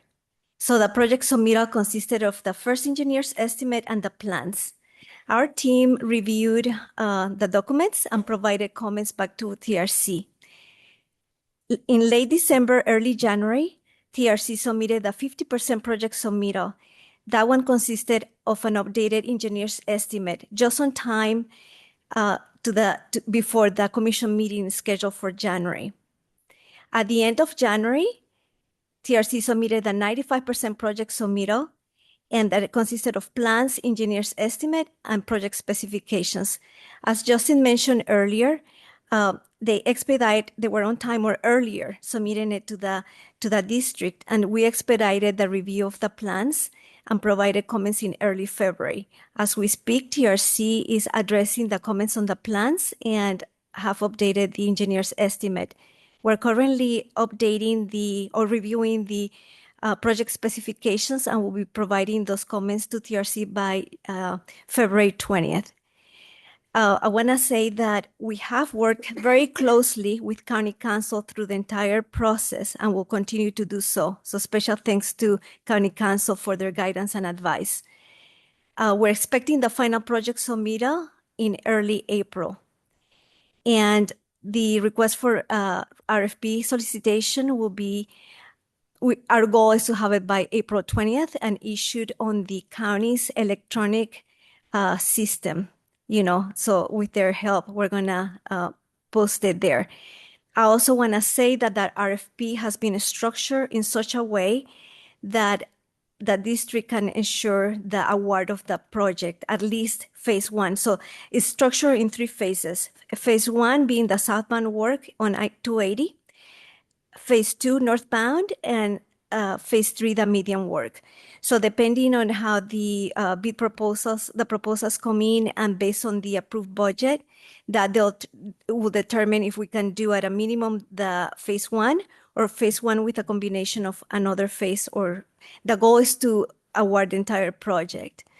And then with that, I would like to pass the presentation to Ross Moriali. He'll cover the budget for the project. Thank you. Thank you, Aida and Eugenia, and President Spreen, Vice President McDonald. I'm really going to speak about the budget. What's the fiscal impact as we know right now? And it's been wonderful working with TRC, General Manager Logan, Eugenia, and Justin and the team over the last several months in developing where we are today.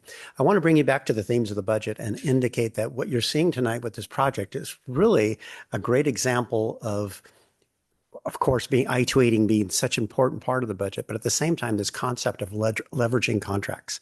Because by leveraging contracts, you can see that what TRC brings to the table is this team of people that allows us to accelerate this process and monitor a project of this scale. So we really held true to the themes in the budget that we had. Next slide, please. I did mention in the budget that we talked about earlier that one of our big assumptions in this budget was the I-280 and the fact that the I-280 is in there as a $6.9 million budget.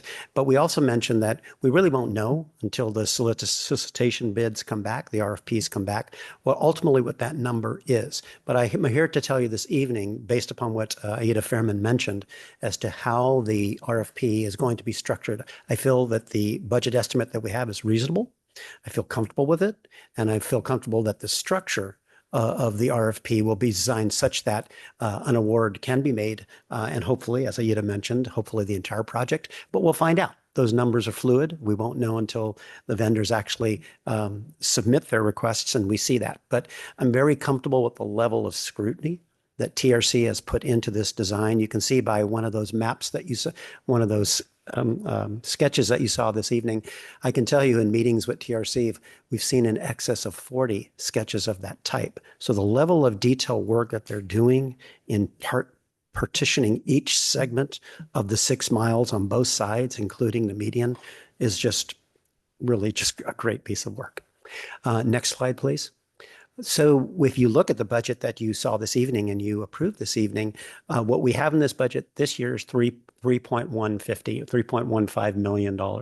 And that's part of the budget in any one point in time. But if you go to the next slide, you'll see the impact of the budget over the last 3 years, which equals the $6.9 million as well. Of course, we're dependent upon the county to approve those rollovers, but we have all confidence that those rollovers will be approved. You might notice in this estimate here that we do believe that by the end of this year, we will have spent out of the 6.9 about $600,000. That's our original estimate. It may come in a little less than that, but that all fits into the total equation.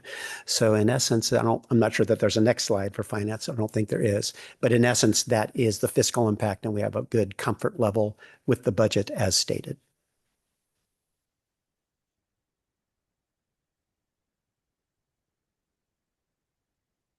All right. Are you guys tired of me yet? No. Next slide is actually discussion. We've just recapped who are the different sections of the presentation. So in case it helps.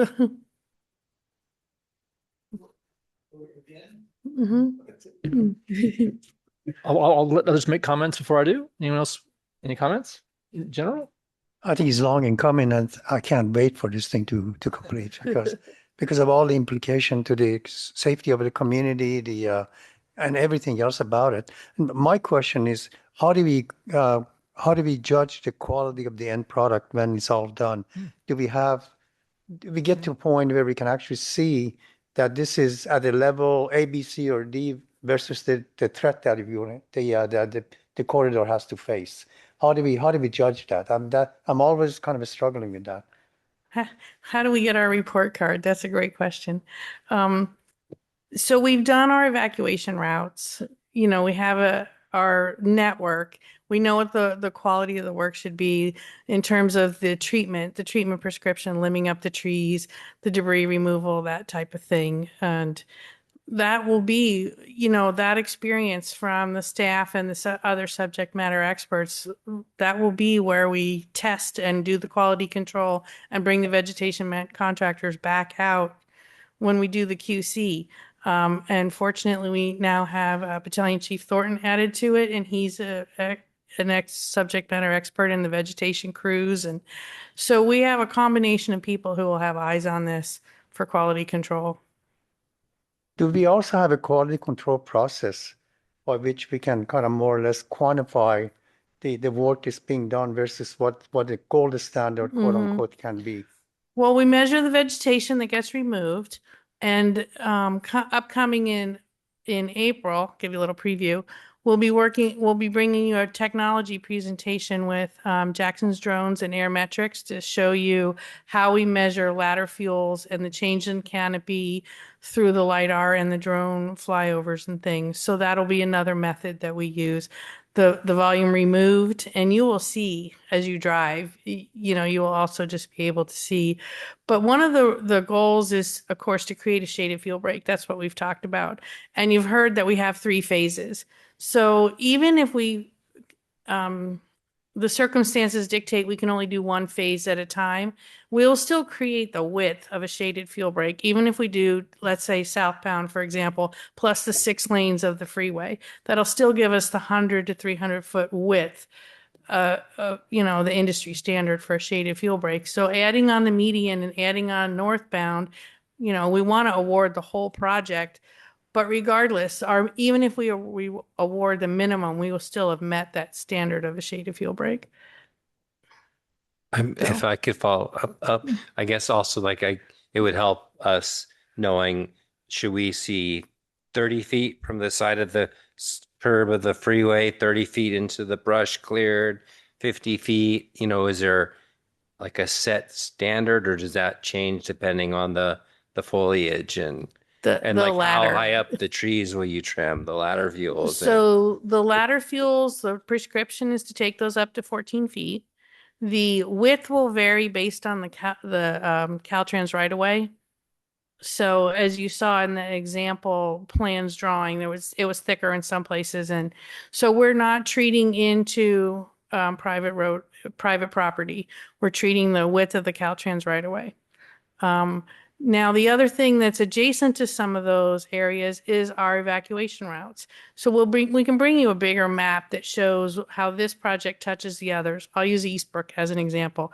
Eastbrook has been treated twice in our evacuation route projects, and it's been treated right up to the chain link fence that's against the interstate. Well, now we're going to treat down to the chain link fence as part of the interstate. So there'll be portions where the two projects and the two programs meet each other to create even more depth. Thank you. Did your earlier question get I can't remember what your earlier question was, but we said we'd answer it to get answered. I guess that's what it was. I'm just wondering whether or not do we have a quality control process by which it defines a certain standard in terms of the width that's going to be covered, in terms of ladder fire and all the other stuff, that at the end of the day, somebody goes through and make sure all the T's are crossed, all the I's are dotted, and us as a resident of the area can be assured when we spend $6.9 million, our lives are going to be that much safer. Right. The other thing that affects our quality control is Caltrans has standards. So we have pages and pages of standards of how to treat the trees, how to treat the vegetation, and they will have eyes on it as well. Okay. So we'll have our contractor, we'll have our firms and our partners, and we'll also have a state agency. Is it safe to say that there's nowhere that their standards conflict with what we want in terms of ladder fuel, shaded fuel break standards? So the ladder fuel height, we're limiting up to 14 feet. That we're, in congruence there. They have standards for what to leave on the ground. They leave a lot less chips, and they don't put chips against the base of a tree, for example, things like that. So we're changing our treatment prescription to match their requirements. Which is stricter. And so, for example, they don't allow us to lop and scatter. Lop and scatter is a methodology where you can leave larger fuels on the ground because they won't light easily. And Caltrans doesn't allow lop and scatter. They also don't allow you to leave anything from day to day. So at the end of every day's work, you have to clean everything. You have to remove all the trash. There's no staging near the freeway. So that's, they're more conservative in certain areas. And so all of our prescriptions will be changed to meet their requirements. Any comments? Please. So the project is 6 million something. We have a breakdown of what is going to be spent on what. I mean, given that it's such a huge amount, it'd be interesting to find out how it's going to be spent. Do we have a document or scope of project that tells us all this? Not yet. We want to go through the RFP process first before we break down into specifics. But shouldn't you do it before the RFP project? Before the RFP? Yeah. I will let Russ give you more details. So we're at a point in the conversations, although, the design is being fabricated, we can't get ahead of the RFP process. In other words, the dollar amount that ultimately comes back has to be independently derived by the vendors that participate in the process. So we really, other than our published budget, The vendors will tell us what they think the cost is within the parameters designed, but that's not information that we can reveal at this point in time. But you have something that details the scope of the work. So we can ensure you that, as you know, engineers, and I'm sure if you've worked with engineers, they have a very detailed spreadsheet of every single activity and every single cost. But having said that, we really won't know real costs until the outside parties independently submit, and then we will know. Fair enough. Two quick comments. One is, first of all, thank you. I really appreciate the detail in this. This is really helpful to understand two things. First is that most residents, I know when they see crews doing the evacuation routes, they see people out there, just cutting stuff. They don't realize how much effort goes in behind it, preparing that, the legalities it takes to set up doing that. And it's just, it's 10 to 1 effort it takes to get there. This is that times 10 even, which is why I really love seeing the engineering plans. You recognize that 6 miles of specific plans of everything has to be done. And a lot of that being fed by the number of agencies involved here. And that both terrifies me in terms of the amount of bureaucracy you have to go through. But it really, I also want to say it's a congratulatory thing that for us to have a project that brings that many agencies together successfully, knock on wood, successfully when we're done with this, which is going to be something great for all these agencies. And the fact that this was initiated by us, I'm going to say by Eugenia and Mark Warren pushing it and everyone else who was involved, but those loud voices started that here. Look at the spread of influence and collaboration this is causing. And I just really appreciate that we've started this wave, and it's really innovative, and it really will make a difference. I've always said that our fuel break around the entire district is one of the most ambitious things that we could ever have thought of, and this is a huge part of it. So this presentation has really brought home how big an effort this is, and I really appreciate everyone's involvement. So, yeah, any other comments? And if not, we will move on to any public comments on this question, on this topic. Seeing none. None online. Okay, moving on to a related item, item 10, which is discuss and consider the establishment of an ad hoc I-280 project subcommittee. General Manager Logan, you want to introduce this for us? Yes, thank you. And thank you for those comments. I'm going to turn it over to Eugenia Woods to talk about the need for the Commission ad hoc subcommittee. Thank you. Back again. Thank you. Yeah. And thank you for all those kind words. It's super exciting. This has been in the works for quite a while. And yes. So thank you for the confidence in keeping us moving forward. The next steps are, like I mentioned earlier, we need to construct a PIO team and plan for the outreach. That is a significant part of Caltrans's requirements, as well as the contributions they'll bring to the table. And then we need to plan our kickoff activities for late summer. The timing there has to do with the World Cup being in the US and in the Bay Area.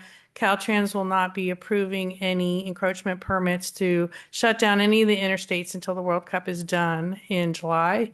So that's why our interstate kickoff is timed for August. And it fits in very well with the TRC timeline to get, the permits and the RFPs and all that kind of stuff. So those timelines align really well. And this is where we really hope the commission wants to join us, because we need our public relations folks. We need our events to support the kickoff activities, to shake hands with Director Crowfoot when he comes down, or Secretary Crowfoot when he comes down, etc. And then on the right-hand side, there are the things we're asking for, and also the things that an ad hoc committee member would not have responsibilities for, that will remain with the staff and the contractors. And finally, the term of the length of the committee. So, in terms of discussion, I'll jump in to say that I get to sort of pull the typical chair trick of proposing someone who's not here to say no. However, I will say that person has already sort of raised his hand and said it's okay. So anyone else is welcome as well, but I will say that Mark Warren has already stepped forward to say, that he would love to participate in this. So we have a victim. I mean, we have a volunteer already. And anyone else who would like to join is welcome to. I would help him. That sounds excellent. So that's probably all the discussion we need to do. Other than moving forward to, I won't take any public comment on item 10A before I move to 10B, which will be us actually making the motion to do that. I will be gone in June. Is that a major impact on that? It is not. Thank Okay. you. Okay. Seeing no public comment on that particular item, we'll move to 10B, which is, and I will explain that the focus of this ad hoc subcommittee will be to support public relations for communication and outreach efforts to the community and provide updates at commission meetings with an end date of February 16th, 2027. So that's 1 year from now. As an ad hoc subcommittee, it will not be subject to the meeting rules required under the Brown Act and will be made up of less than a quorum of the commission, which is 3 or fewer members. If the commission is amenable to the creation of this ad hoc subcommittee, I will accept the volunteers and a motion for the volunteers for this said subcommittee. Would anyone like to make a motion to nominate Commissioners Warren and McConnell? Basiji moves that we form the ad hoc subcommittee for the I-280 consisting of Commissioner McConnell and Commissioner Warren. Commissioner Tonka seconds. Excellent. Any public comment on those? Seeing none. Any discussion? Seeing none, let's vote. Absolutely. Absolutely. President Spreen, Yes. Vice President McDowell, Yes. Commissioner Basiji, Yes. Commissioner Tonka, Yes. Commissioner Tyson. Yes. All right. And the commission has approved the creation of the ad hoc subcommittee with Commissioners Warren and McDonald serving, and it's a count of 5-0 with 2 absent. Thank you very much. And I think Manager Eugenio has some closing remarks on this topic. Yes, just thank you very much for your support and all the time tonight. And I hope we answered the things that were, inquired on the update through the weeks and months. And then finally, we'd like to show you a video of your project.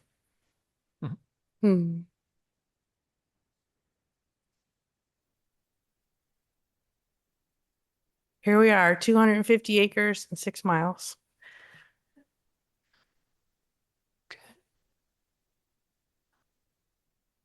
Up in the top right is where the drone is flying along the way to orient you. And then, of course, the larger picture is your project. Is that a drone generated? Oh, wow. Thank you. A lot of trees. And no music. We lost the music. Yeah. Sorry. I think they're exceeding the speed limit. We are exceeding the speed limit. Unless good you'd one. like to, just have a coffee and we'll slow it down to regular speed and you Yeah. can. Oh, it's beautiful. Yeah. Lots of trees to deal with. Lots of trees.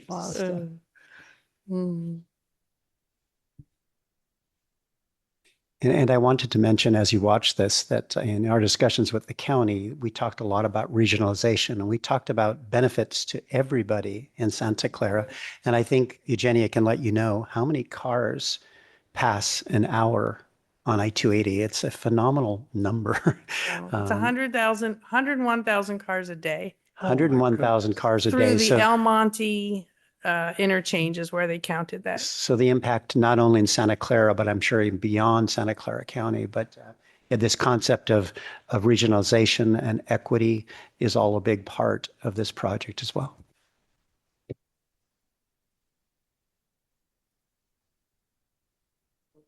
Oh, yes, George.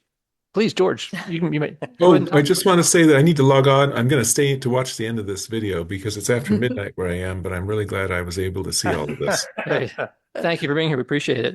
Actually, I'm going to say we have one more major item to go. Is all commissioners okay without taking a break? We're okay to just power on through? Good. Okay.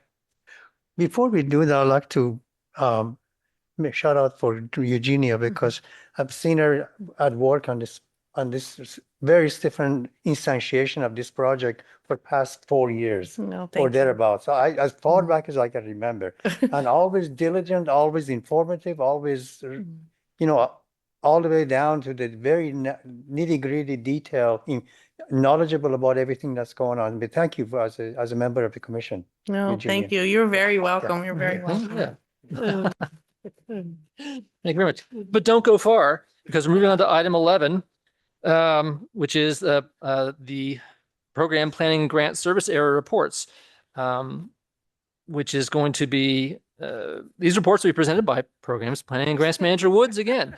It also includes General Analyst Georgie, gosh, I'm going to read these all. Technical Analyst Project Manager Cronin, Field Manager Harmon, IHFR Specialist Nazarova, Santa Clara County Fire Safe Council Project Coordinator Capuli, hope I said that right, and Santa Clara County Fire Safe Council HR Project Manager Gonzalez.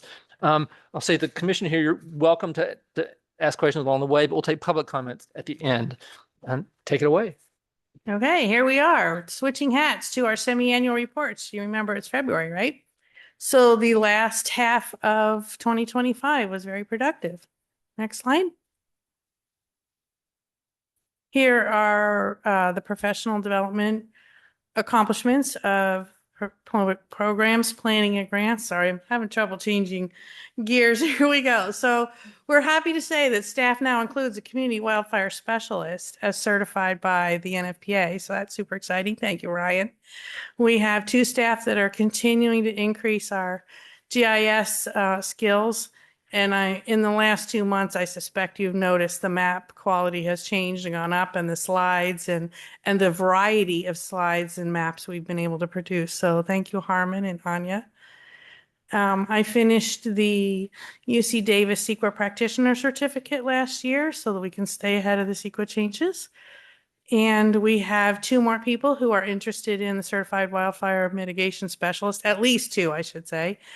And our outreach team lead, Laura Georgie, has done the county PIO awareness training, and you will see the results of some of that this evening too. So, and I'm sure next month with CERR, you will get another slide like this because I know lots of other team members have been working on professional development. Next slide, please. We have continued to keep the district strategic documents updated. The Annex 4 CWPP, all of our projects from 2025 are now on the Santa Clara County Project Viewer dashboard for the CWPP.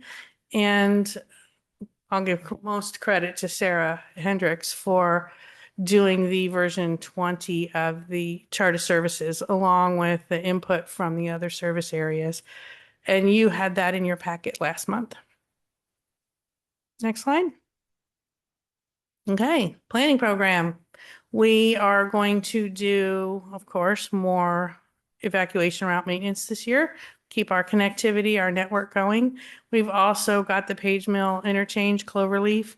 You've heard the collaboration between Palo Alto, City of Palo Alto Fire Department, and the district, and we're all using Santa Clara County Fire Safe Council as a project manager there. And we're just begun discussions with the to get the full length of Page Mill, that maintenance from Highway 280 all the way to Highway 35. The last time you heard about this was in 2024. It took 6 agencies, 2 fire safe councils, et cetera. And this year, of course, we're adding the Page Mill Cloverleaf. So now you can actually get all the way down to the freeway and get on the freeway if it's ever needed. So that discussion has begun again to get all those agencies together to get the maintenance for the full length of Page Mill. Next slide. Yay. Someone else. There you go. Thank you, Laura. Thank you. All right, good evening. I'm here to talk about the projects that Outreach led and support for the last 6 months of 2025. And I also wanted to provide a little bit of analysis and insight that we did while looking at our processes and how we could improve efficacy and efficiency. So for this slide, basically what we're trying to show here is that we managed to increase our operational capacity beyond just adding a team member. Anya is amazing, and she was a fantastic addition to the team, and that really helped. She brings an amazing skill set. In addition to that, we did some intentional process redesign to help us be able to get even more done. I tried to put on my manufacturing engineer hat, think about how lean principles could help all of the different deliverables we're trying to move through the outreach team, and drew upon some of my real world experience dealing with marketing projects that had a lot of moving pieces from the private sector. As you've probably heard and seen with I-280 especially, and then also with all of the classes and events that CERR has planned for 2026, it's a big year for the district. And so we started ramping up to be able to support that at the end of last year because we knew that we would have a lot going on. And this is by design, not by chance. Next slide, Corey. So in prep for 2026, we took some data and we wanted to evaluate just how well what we were doing is working. We wanted to look at how staff time and budget were invested and how this results in reach and also resident engagement. So we looked at the different ways we communicate with residents. For example, town crier ads maintain visibility, but we didn't have sufficient data to show that they're actually an impactful driver. We didn't have a lot of classes or class signups, or HIZ signups resulting directly from those ads. Whereas we had other items where mailing a district guide to every household was highly effective, but also at a higher cost. And so we looked at these and considered, especially with upcoming projects that we needed to support, where our efforts were going to be best spent and how we were going to engage residents the most. Next slide. So we always talk about social media. Compared to direct mail, it sort of feels like broadcasting into the void. We have a small self-selecting audience, people that choose to follow us, and that we felt it's especially important to look at what resonates. So if you look at the numbers, they're pretty small. Over on the right, that is just a roll-up of different posts with different types of content across our various channels. We didn't focus on one like we're going to be leaders in Facebook or we're going to be leaders in Instagram. We just kind of looked at all the different ways that we send messaging out to residents. And stories that are human-centered always do the most. People really like that. A couple years ago, we did a pet feature, and I think that may have been our top performing post of all time. And in this particular reporting period, we actually got 7.65% average engagement, which sounds pitifully small. And it does not look impressive, especially as you're looking at the numbers that are up on the screen. But while diving into it and looking at comparative analytics, usually it's about 1% to 3% for public agencies. So we were actually really excited. There was some validation there, especially with the increase in impressions as well. So this reinforced what we were seeing in other places as well, and we're going to keep moving forward with it and continue to hone the messaging. Next slide, please. Newsletters continue to be a reliable, high-trust channel, possibly one of our most effective, actually. And how this works, this is one of our leanest processes because it's one that Outreach does all the time. And so we looked at really making this efficient. So we have our preparedness calendar that sets the arc for the whole year, and then each month has a theme. From each theme, we derive deeper dives, and those are released through the district newsletter, bite-sized pieces on social media, medium-sized articles through the town weekly. And through that, there's actually, I misspoke on the slide.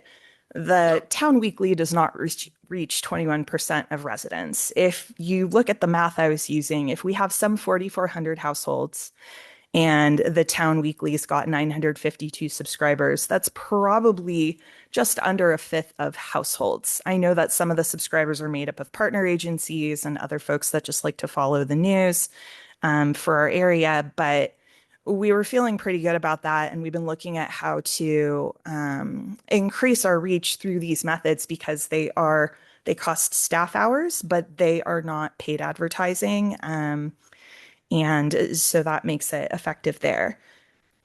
And taken together, the newsletters have been anchoring our digital outreach because we can give all of that really detailed information and extend the lifespan of our content. That was a big thing that we needed to make it go farther and give it more shelf life. Otherwise, you see it flash across your screen in your feed, and then it never shows up again. Next slide, please.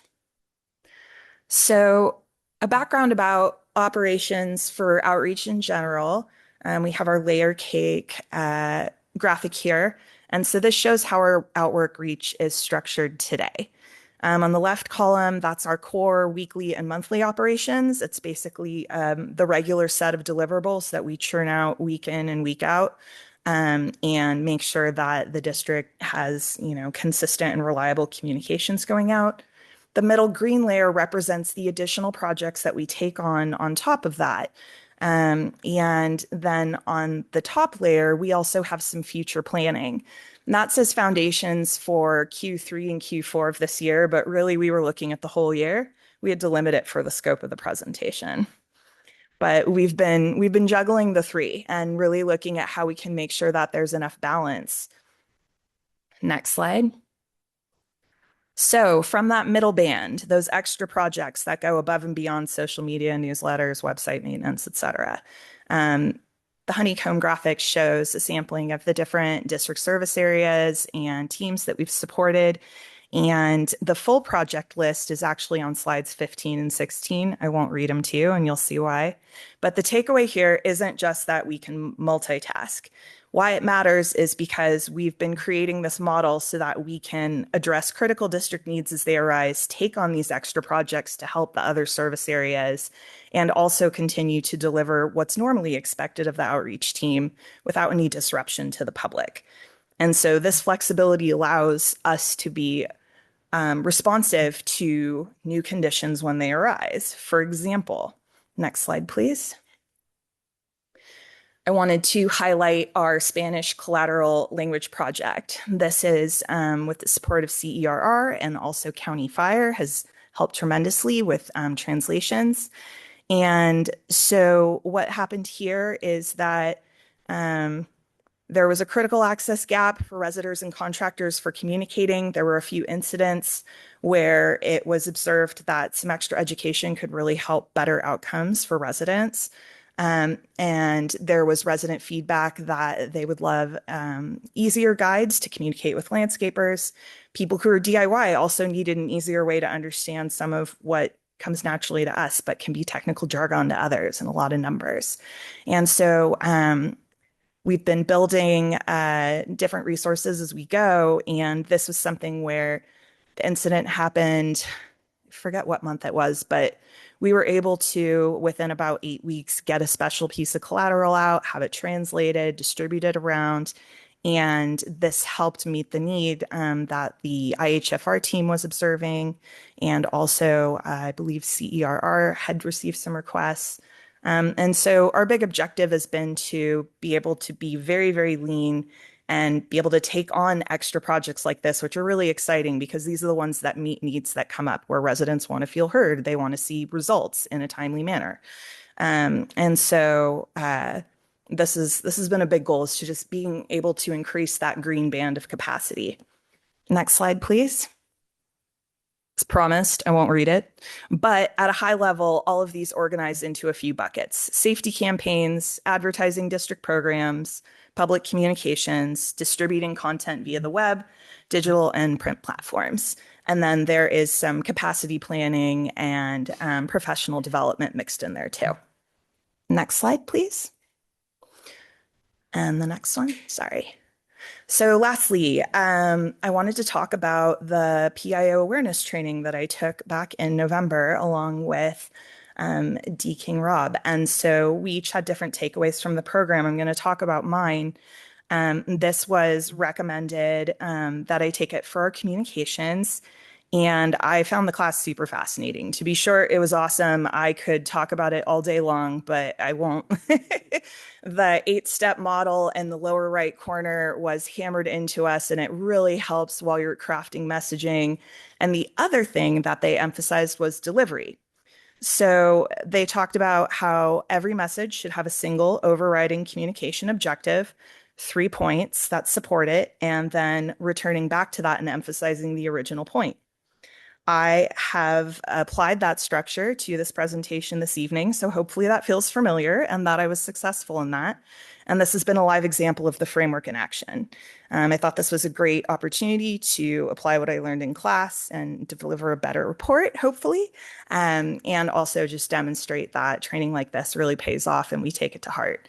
The takeaways are going to show up in some other outreach deliverables this year as well. So if you have any questions, let me know. Otherwise, I'll pass it back to IHFI.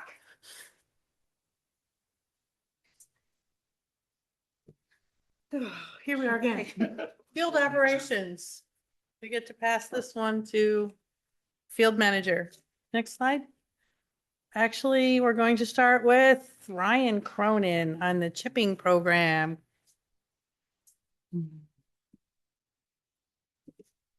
Good evening, President Spreen, Vice President McDonald, commissioners, staff, public. It's our favorite topic, defensible space brush chipping.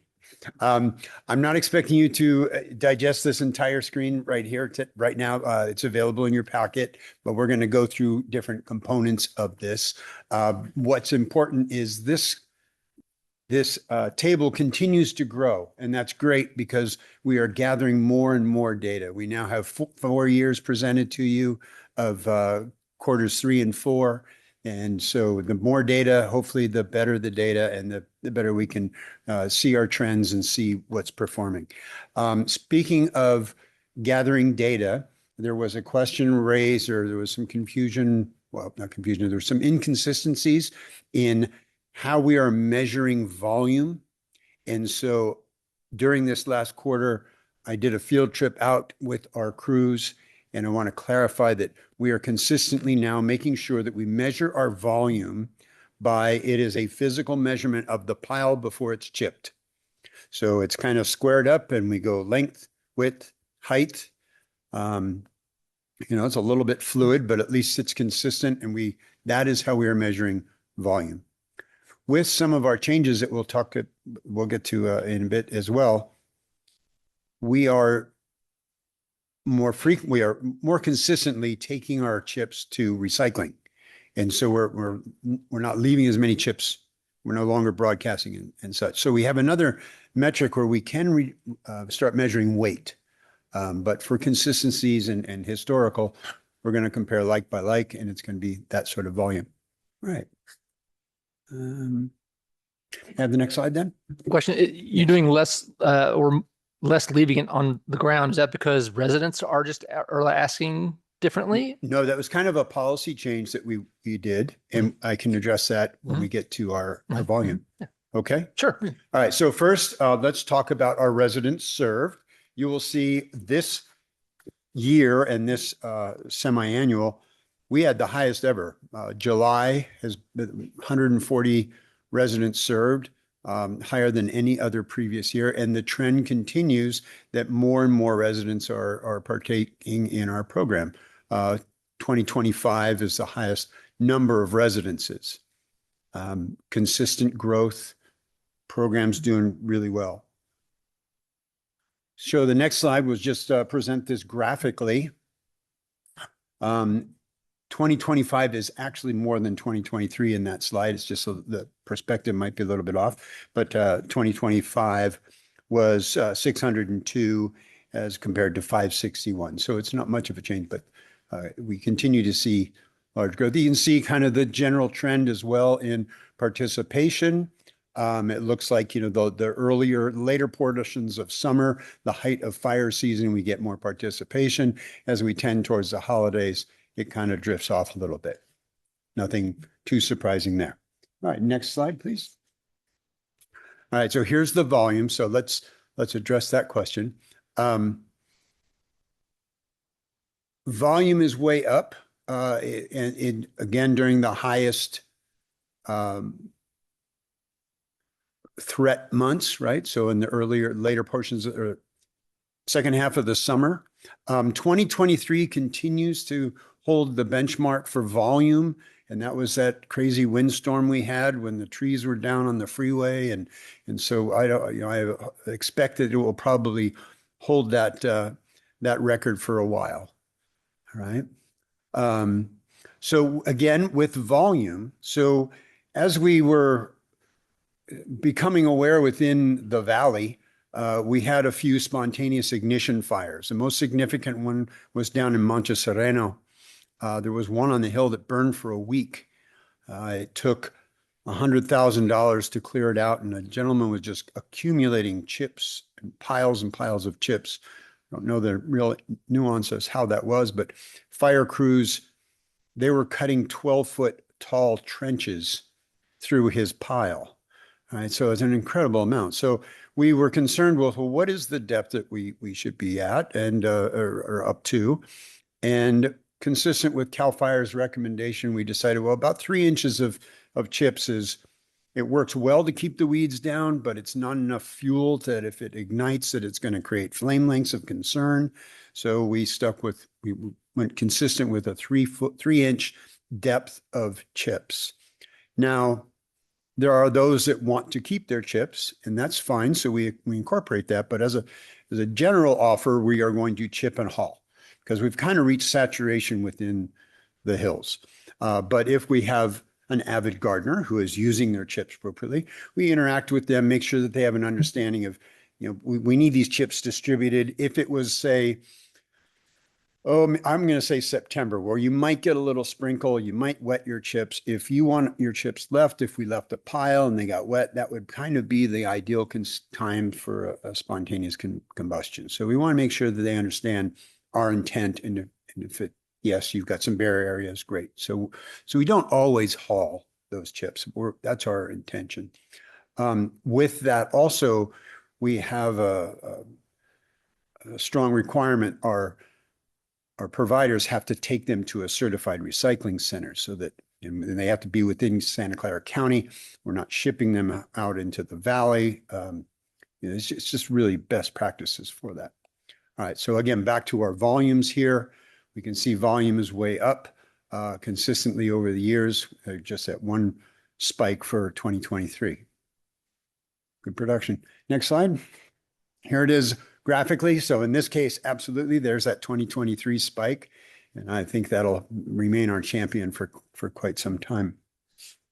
All right, next slide. All right, so let's talk about how the program is perceived. So this is our satisfaction survey. We have decided to do this on an annual basis so that really we're going to be comparing, we're not going to get, the more data in, the more consistent the data will be, or the more validated it will be. So by going to an annual review of our survey, I think we're getting better apples to apples to see how we're doing. Busy months might be difficult, and so we're getting a little, maybe some just less fantastic reviews, but balances out a little bit more. Just more accuracy in the overall connection with those. And then we'll talk a little bit about the, let's see if I want to do it on this slide here. Yeah, so the residents' concerns, our Defensible Space Brush Chipping Committee, consisting of Fire Safe Council and LAHCFD personnel, we get together every week and we look at the brush chipping program. It is very measured. It's the second week of each month that we start the process. It goes for at least a week, and then sometimes 2 or into the second week. So we know we're looking at the registration list for the next month. Seeing, we know our people that are frequent participants. We're driving around the district, and we have a few customers that might have a significant pile, so we make sure we're aware of where those are. There's a bunch of other outreach things that we do with them. So we do meet every week, and we can address those that are requesting, say, I want to leave my chips. Okay, great. We'll make contact with them before the crews go out there and make sure that we have that agreement of, you understand, we don't want to keep the pile, you got to spread it out. We look at their properties. And so it's really an ongoing process to make sure that it runs well. Then obviously not obviously, but surveys come in once a month. So we look at those monthly. If there are concerns, we try to, we have changed our survey so that we have the option where people can identify themselves so that we can do follow-up if they wish. And we like to do that. We also have an escalation process so that if it's just a process issue, then Fire Safe Council will usually take care of that.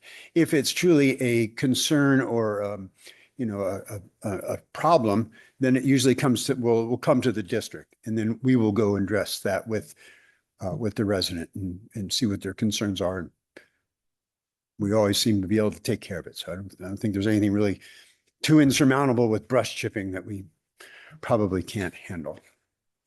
That'll do it. Next slide.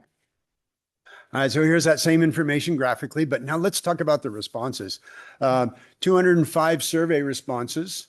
So we're getting people responding to our surveys more than previously, up almost 10%. We are amazing. We are amazing, but specifically for our surveys, we're even more so.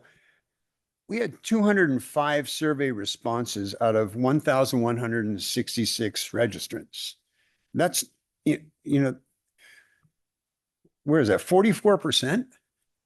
Most of marketing companies would be happy to get 2%. So, I mean, our people are engaged with this. They like this program. They engage with us. We hear from them, good and bad. Mostly good. We look at our survey. By the way, those numbers, 4.81, that's not out of 10 or 100. That's out of 5. Okay, so that's important to put up there. I'm sorry I missed that part. So it's a good rating. You can see that we have a 90% approval rating. So we're doing pretty darn well there. So we're getting good I feel we're getting good responses. We're getting a reasonable amount of surveys back. So I think this pulse of how the program is doing is pretty accurate. Can I have the next slide then? So let's see how, if the data is good, then how is this? Now keep in mind, our programs, we have individual base or down to the parcel level programs, and that's what defensible space brush chipping is. We then go out into like the immediate neighborhood and with our firewise, et cetera, and then out into more the community with our evacuation routes. And then regionally, I-280 is going to, as Russ was saying, it's not just because, we're restricted within our boundary of Los Altos Hills, but we are going to set a benchmark. And with the 101,000 drivers down it every day, that's going to be a huge regional program. Okay, well, if we're all the way down at the parcel level, how is that working? That's supposed to be a partnership. Our partner here is the individual. At the far end, our partners are everybody else, Caltrans and PG&E. Looking at their engagement, we spent pushing $1 million to do this program. But if we look at our participants, they spent over $1 million. So they're spending almost $1,000 per parcel. This is definitely a partnership, and they're vetted into it more than we are. So it is truly a community benefit. If I clean up my yard, I'm not just helping myself, I'm helping all of my neighbors. And so likewise, in the way this is expanding and growing, it is definitely a community benefit. So how are they hearing about it? Well, a lot of it is neighbor to neighbor, but mostly we find out that they're learning through the town newsletter, the fire district, and they also claim Firewise. So there at Firewise, I'm going to say is the neighbor to neighbor. All right. The investment that they're making. I'm looking at this and they say that, I think it was another 40, you can find it quickly. It was in the, here it is. 44% of the respondents said that they hired assistants to prepare their vegetation piles.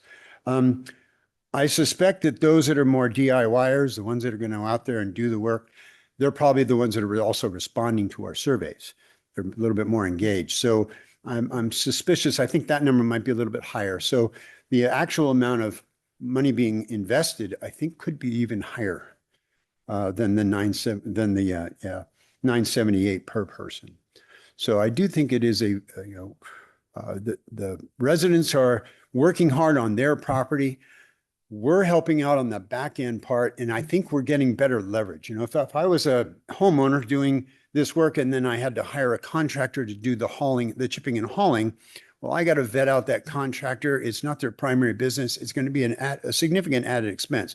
We have the benefit of economies of scale. We're going to do the whole town in a week. So I think we're getting better rates. We're more efficient. You know, we're filling up the entire truck before we take it down to the dump, whereas the individuals may not. So I think this partnership really is a really fantastic handshake. So as I said, we're great. We really are great with this program. Questions? All right. I know it's kind of, I love it. I get up here every 6 months and tell you how fantastic we're doing, but thank you very much. Our program's doing well. Eugenia, back to you. Thank you. Sorry, power troubles. Okay. Now we will hear from our rep. We'll hear from- Yeah, I had to plug it in. I was going to lose my power halfway through, and then I wouldn't know what I was going to say. All right. Good afternoon, everybody. It's good to see you again. So this is our semi-annual report for the last 2 quarters of 2025. The second half of the year was largely about preservation and follow through. We did 3 routes of our evacuation system, and all 3 were maintenance routes this time.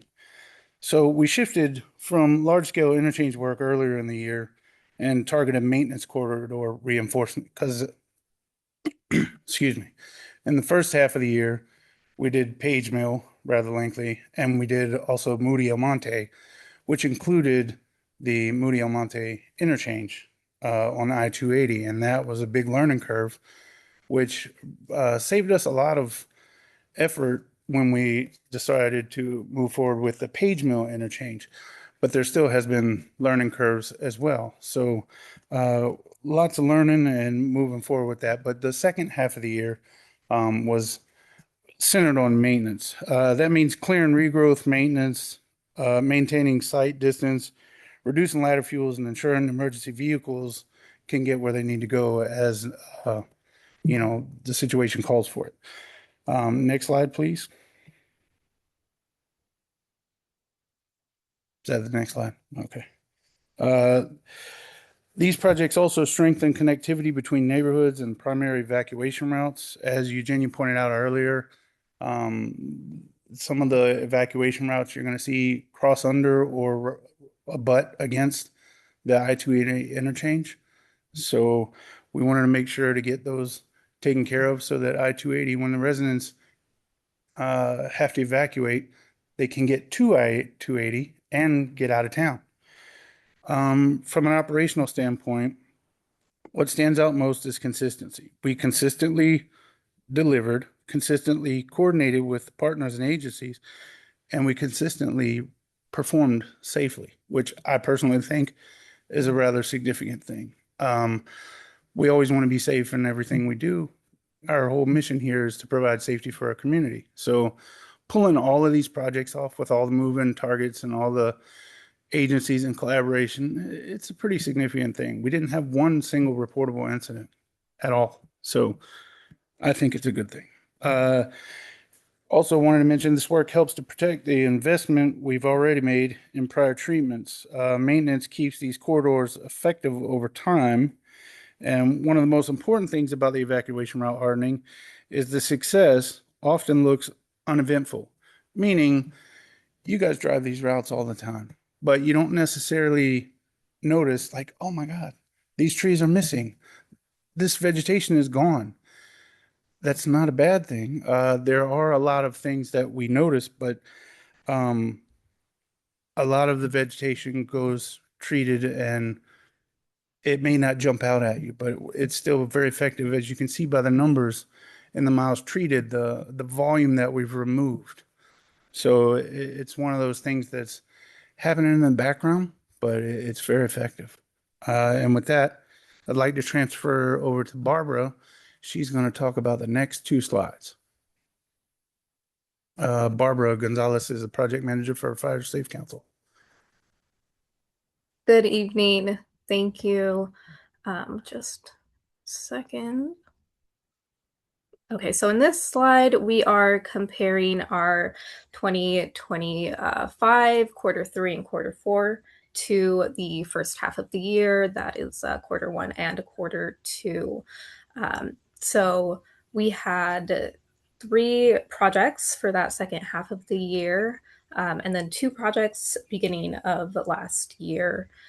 So you can see that our miles treated between the two are quite different, where the first and second quarter were more miles treated at 32.88 miles versus the 18.2 in the second half of the year between all 3 projects, being Elena, Mora, and Roblita, with the first half being Page Mill and Moody El Monte. So in the same span, the first half of the year treated 58.20 acres, and the second half of the year treating 31.70 acres. So the variation in volume removed for the first half of the year, again, was 66.583 cubic yards of hazardous fuels. So that's quarter 1 and quarter 2. And then quarter 2 and 3, we saw a little bit of a decrease in 55.20 cubic yards removed. But again, that comes down to the average mile and the length of the projects themselves. So that first half was greater mileage. Let's see. Sorry, and then those dots indicate different terrains and again, treatment methods. So higher volume in first half of the 2025 year is attributed to that Moody El Monte interchange project, where we treated the entire interchange project instead of just the edges, where it's 50 feet from the center line of the road out. So we saw that volume increases there as well. And we can move on to the next slide, please. Okay, thank you. Again, we're just comparing between the 2 halves of the years, quarter 1 and quarter 2. One second. Okay, thank you. So the first quarter in blue, we see higher in all categories than the second and third quarter being in orange. And this is all dependent on multiple variables. So the volume of brush removed. So time of year plays a role, in how much volume is removed. We see the first half of the year being green vegetation, while the second half of the year being some dry brush. And then the city does come in and treat, trimming, grass cuttings, maintenance work as well. So that can contribute to some lower yardage collected overall of the hazardous fuels. The miles treated and acres treated are also dependent on the project lengths themselves. Moody El Monte being a great example of this, it was about 15 point some miles, and the biggest acreage of all as well. And then again, acres treated, this is dependent on a lot of factors as well as the ROEs obtained. So you can see that there were 31 ROEs returned for the first and second quarter versus the third and fourth quarter. And this contributes to overall acreage and miles treated, just depending on per property, what we are able to go in to treat on top of the overall mileage. So it goes hand in hand with what we are able to work on. And then, so on the last slide, you could kind of see that all projects were completed Oh, sorry. They were completed on time, aside from Moody Almonte. I believe it was 1 day over. And this can affect things like the price, where the prolonged time on the project can contribute to increases in total cost. So that's some explanations on the far right bar. And then increased costs with contractors also having to be out on the project for longer days. So that shows the highest cost in the project for that year. But there were no reportable incidents in both periods of the year. Last year, both halves of the year, I mean, and zero violations in both periods as well. And then I believe we can go on to the next slide. Right, that would be the last slide, Barbara. Thank you very much. Thank If you you. want to go back one, Corey. I just also wanted to add, just for your information, also, in addition to the chipping program being the all the chips get hauled away because the town's getting inundated, we've also instituted that with our evacuation route project. So all chips are now hauled away out of the district and taken to green waste facilities. So we're not leaving anything on the ground aside from minor grass and stuff when we go through and weed whip. So, and that concludes our semi-annual report. Thank you. No, it doesn't. You still have flashy fuels. Well, for the evacuation routes. All right. Good evening. First of all, I'd like to share some exciting news. The Flashy Fuels program is being converted from a pilot to a regular IHFR program. And just a reminder, this is the program where we go out monthly and survey all of the routes in our district and see how they're doing. Each of the routes that you see in the map on the left in colors gets treated every 2 years. And in the meantime, every month we go out and check them, and our surveys have revealed so far that parcel owners are continuing to maintain previously treated roadside. So as Ryan was mentioning in his breast chipping presentation, the residents are investing just as much, if not more, than us in these programs, and that applies to Flashy Fuels and evac routes as well.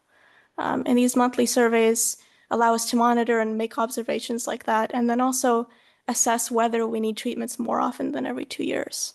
And additionally, this allows us to have really good reports to provide to our regional partners, and then to coordinate with them for collaboration on treatments if that's necessary. Could I have the next slide, please? So one other really exciting thing about this program is our improving of our capacity for surveying and reporting by using some really cool technology. Everyone on the IHFR team has a district-provided iPad, and on that iPad we have this software called Avenza Maps. And with that software, we're able to go out in the field and capture data directly from the roadside. So if you imagine we were driving out there and we have our iPad, and we can just tap and instantly enter what we're seeing out in the field to make our notes. And that really helps us make really good reports and really streamlines our process. On the right, you'll see ArcGIS Pro, which is our desktop software that we use alongside Avenza Maps. And that's what we use to make the map into a more digestible format so they could print it out and show it to the rest of you as you see in these slides. And so these two pieces of technology really are streamlining our workflows and letting us really produce good results and share our observations with you. And so by doing these monthly surveys with Flashy Fuels, we're also, while I-280 is going on, we're going to have a really robust network of ingress and egress routes in our district, and all of these programs combined help us make that happen. So I think that's the conclusion of the Flashy Fuels semi-annual, sorry, not the monthly. Okay, we're almost there, we promise. Stretch break? No, so then we just want to conclude with our couple monthly upcoming reports. What we do every month in your consent calendar is let you know what's coming up. Sorry. What we do every month in your consent packet is we let you know what's coming up for the next month. And the pace that we have set currently in the calendar we've released, we have not only our this route coming up, but we also have another one in March. So we want to make sure that if you get questions or inquiries from residents, those types of things, you know what's coming up, just a general overview. So 3 more quick slides on our monthly updates, and then you will have had enough of IHFR. All right. So we have page meal coming up, which you guys have heard so much about. Thank you. The slide can speak for itself. What I really was excited to help or to share with you today about this slide was to, on the right-hand side, the map that you're looking at. Our map quality has really been upgraded through the skills that Anya and I are both learning through the ArcGIS classes we're taking at the college. So this, while it looks self-explanatory, I just want to point out a few things. So the colors that you're seeing of the actual road indicates the districts or the jurisdictions for the two sides, the two entities that are collaborating.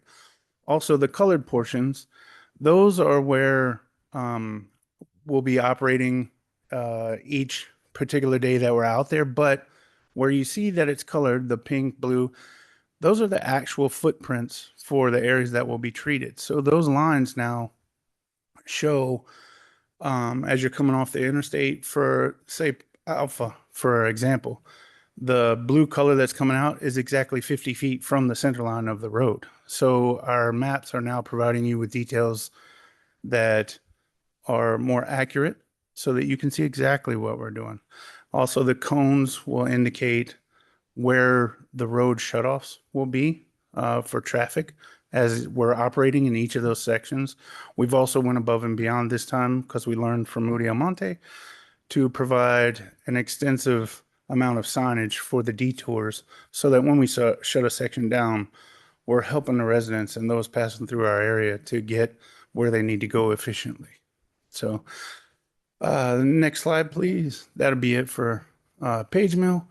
And then Black Mountain is our next one coming up on the 16th of March. Everything's going through with that one. It's on track. Everything is flowing smoothly. There's not too terribly much to say. I don't want to take up too much of your time again, but so that concludes our monthly update. If you have any questions or otherwise, that's the end of my report. Hearing none, I'm out.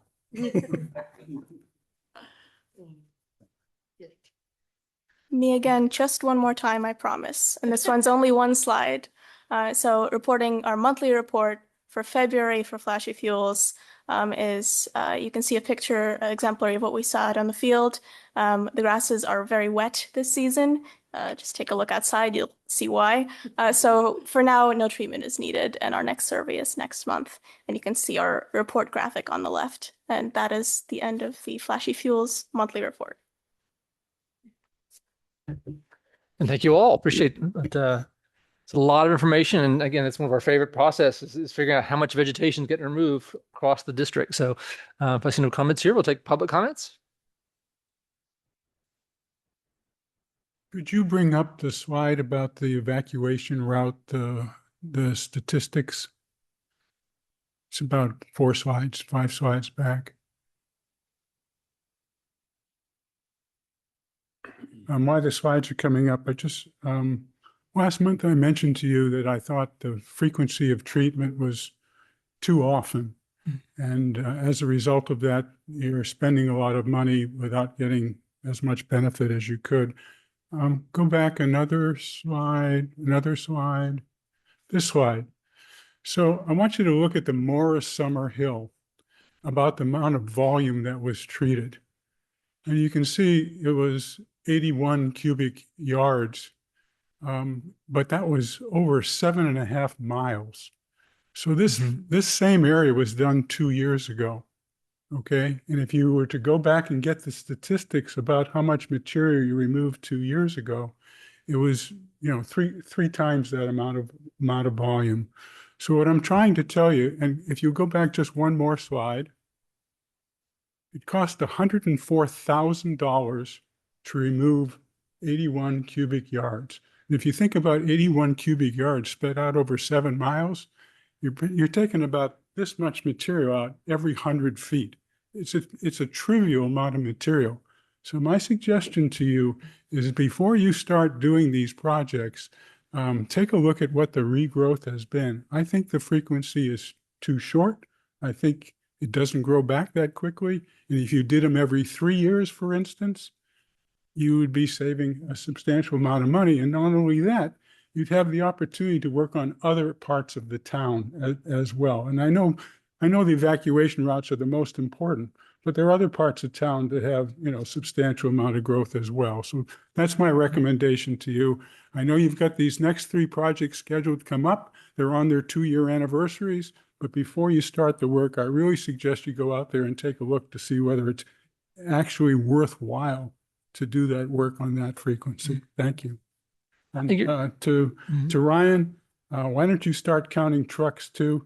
These guys are counting truckloads. If you count truckloads too, you'll have some consistency, because 10,000 cubic yards is 500 trucks. And I can assure you, you didn't take away 500 trucks. Actually, I will say it's a good question about what maintenance means, because we want to get things at a certain quality level every 2 years. And so it's going to be less volume, but I think it's a good question about what are the standards we're trying to go to. And I think the Flashy Fuels project, which is going out every month and really tracking these, is giving us a lot more data about what is the regrowth pattern for everything. So I think we're getting a lot more data on that as we go. Okay. Thank you, everybody, for that. Let's see. We'll move on to item 12, the district clerk report. District Clerk Vargas, please present this one. Okay, thank you. Just a quick reminder regarding the annual Form 700 Statement of Economic Interests. Notices were emailed to all designated filers on February 6th. And as of today, 11 out of the 21 required filers have submitted their forms. So we've got more than a 50% success rate. The deadline is April 1st, 2026. And if you've not yet completed, please use the county's e-disclosure system to do the filing. And you can reach out to me at any time if you need assistance or password reset, that sort of thing.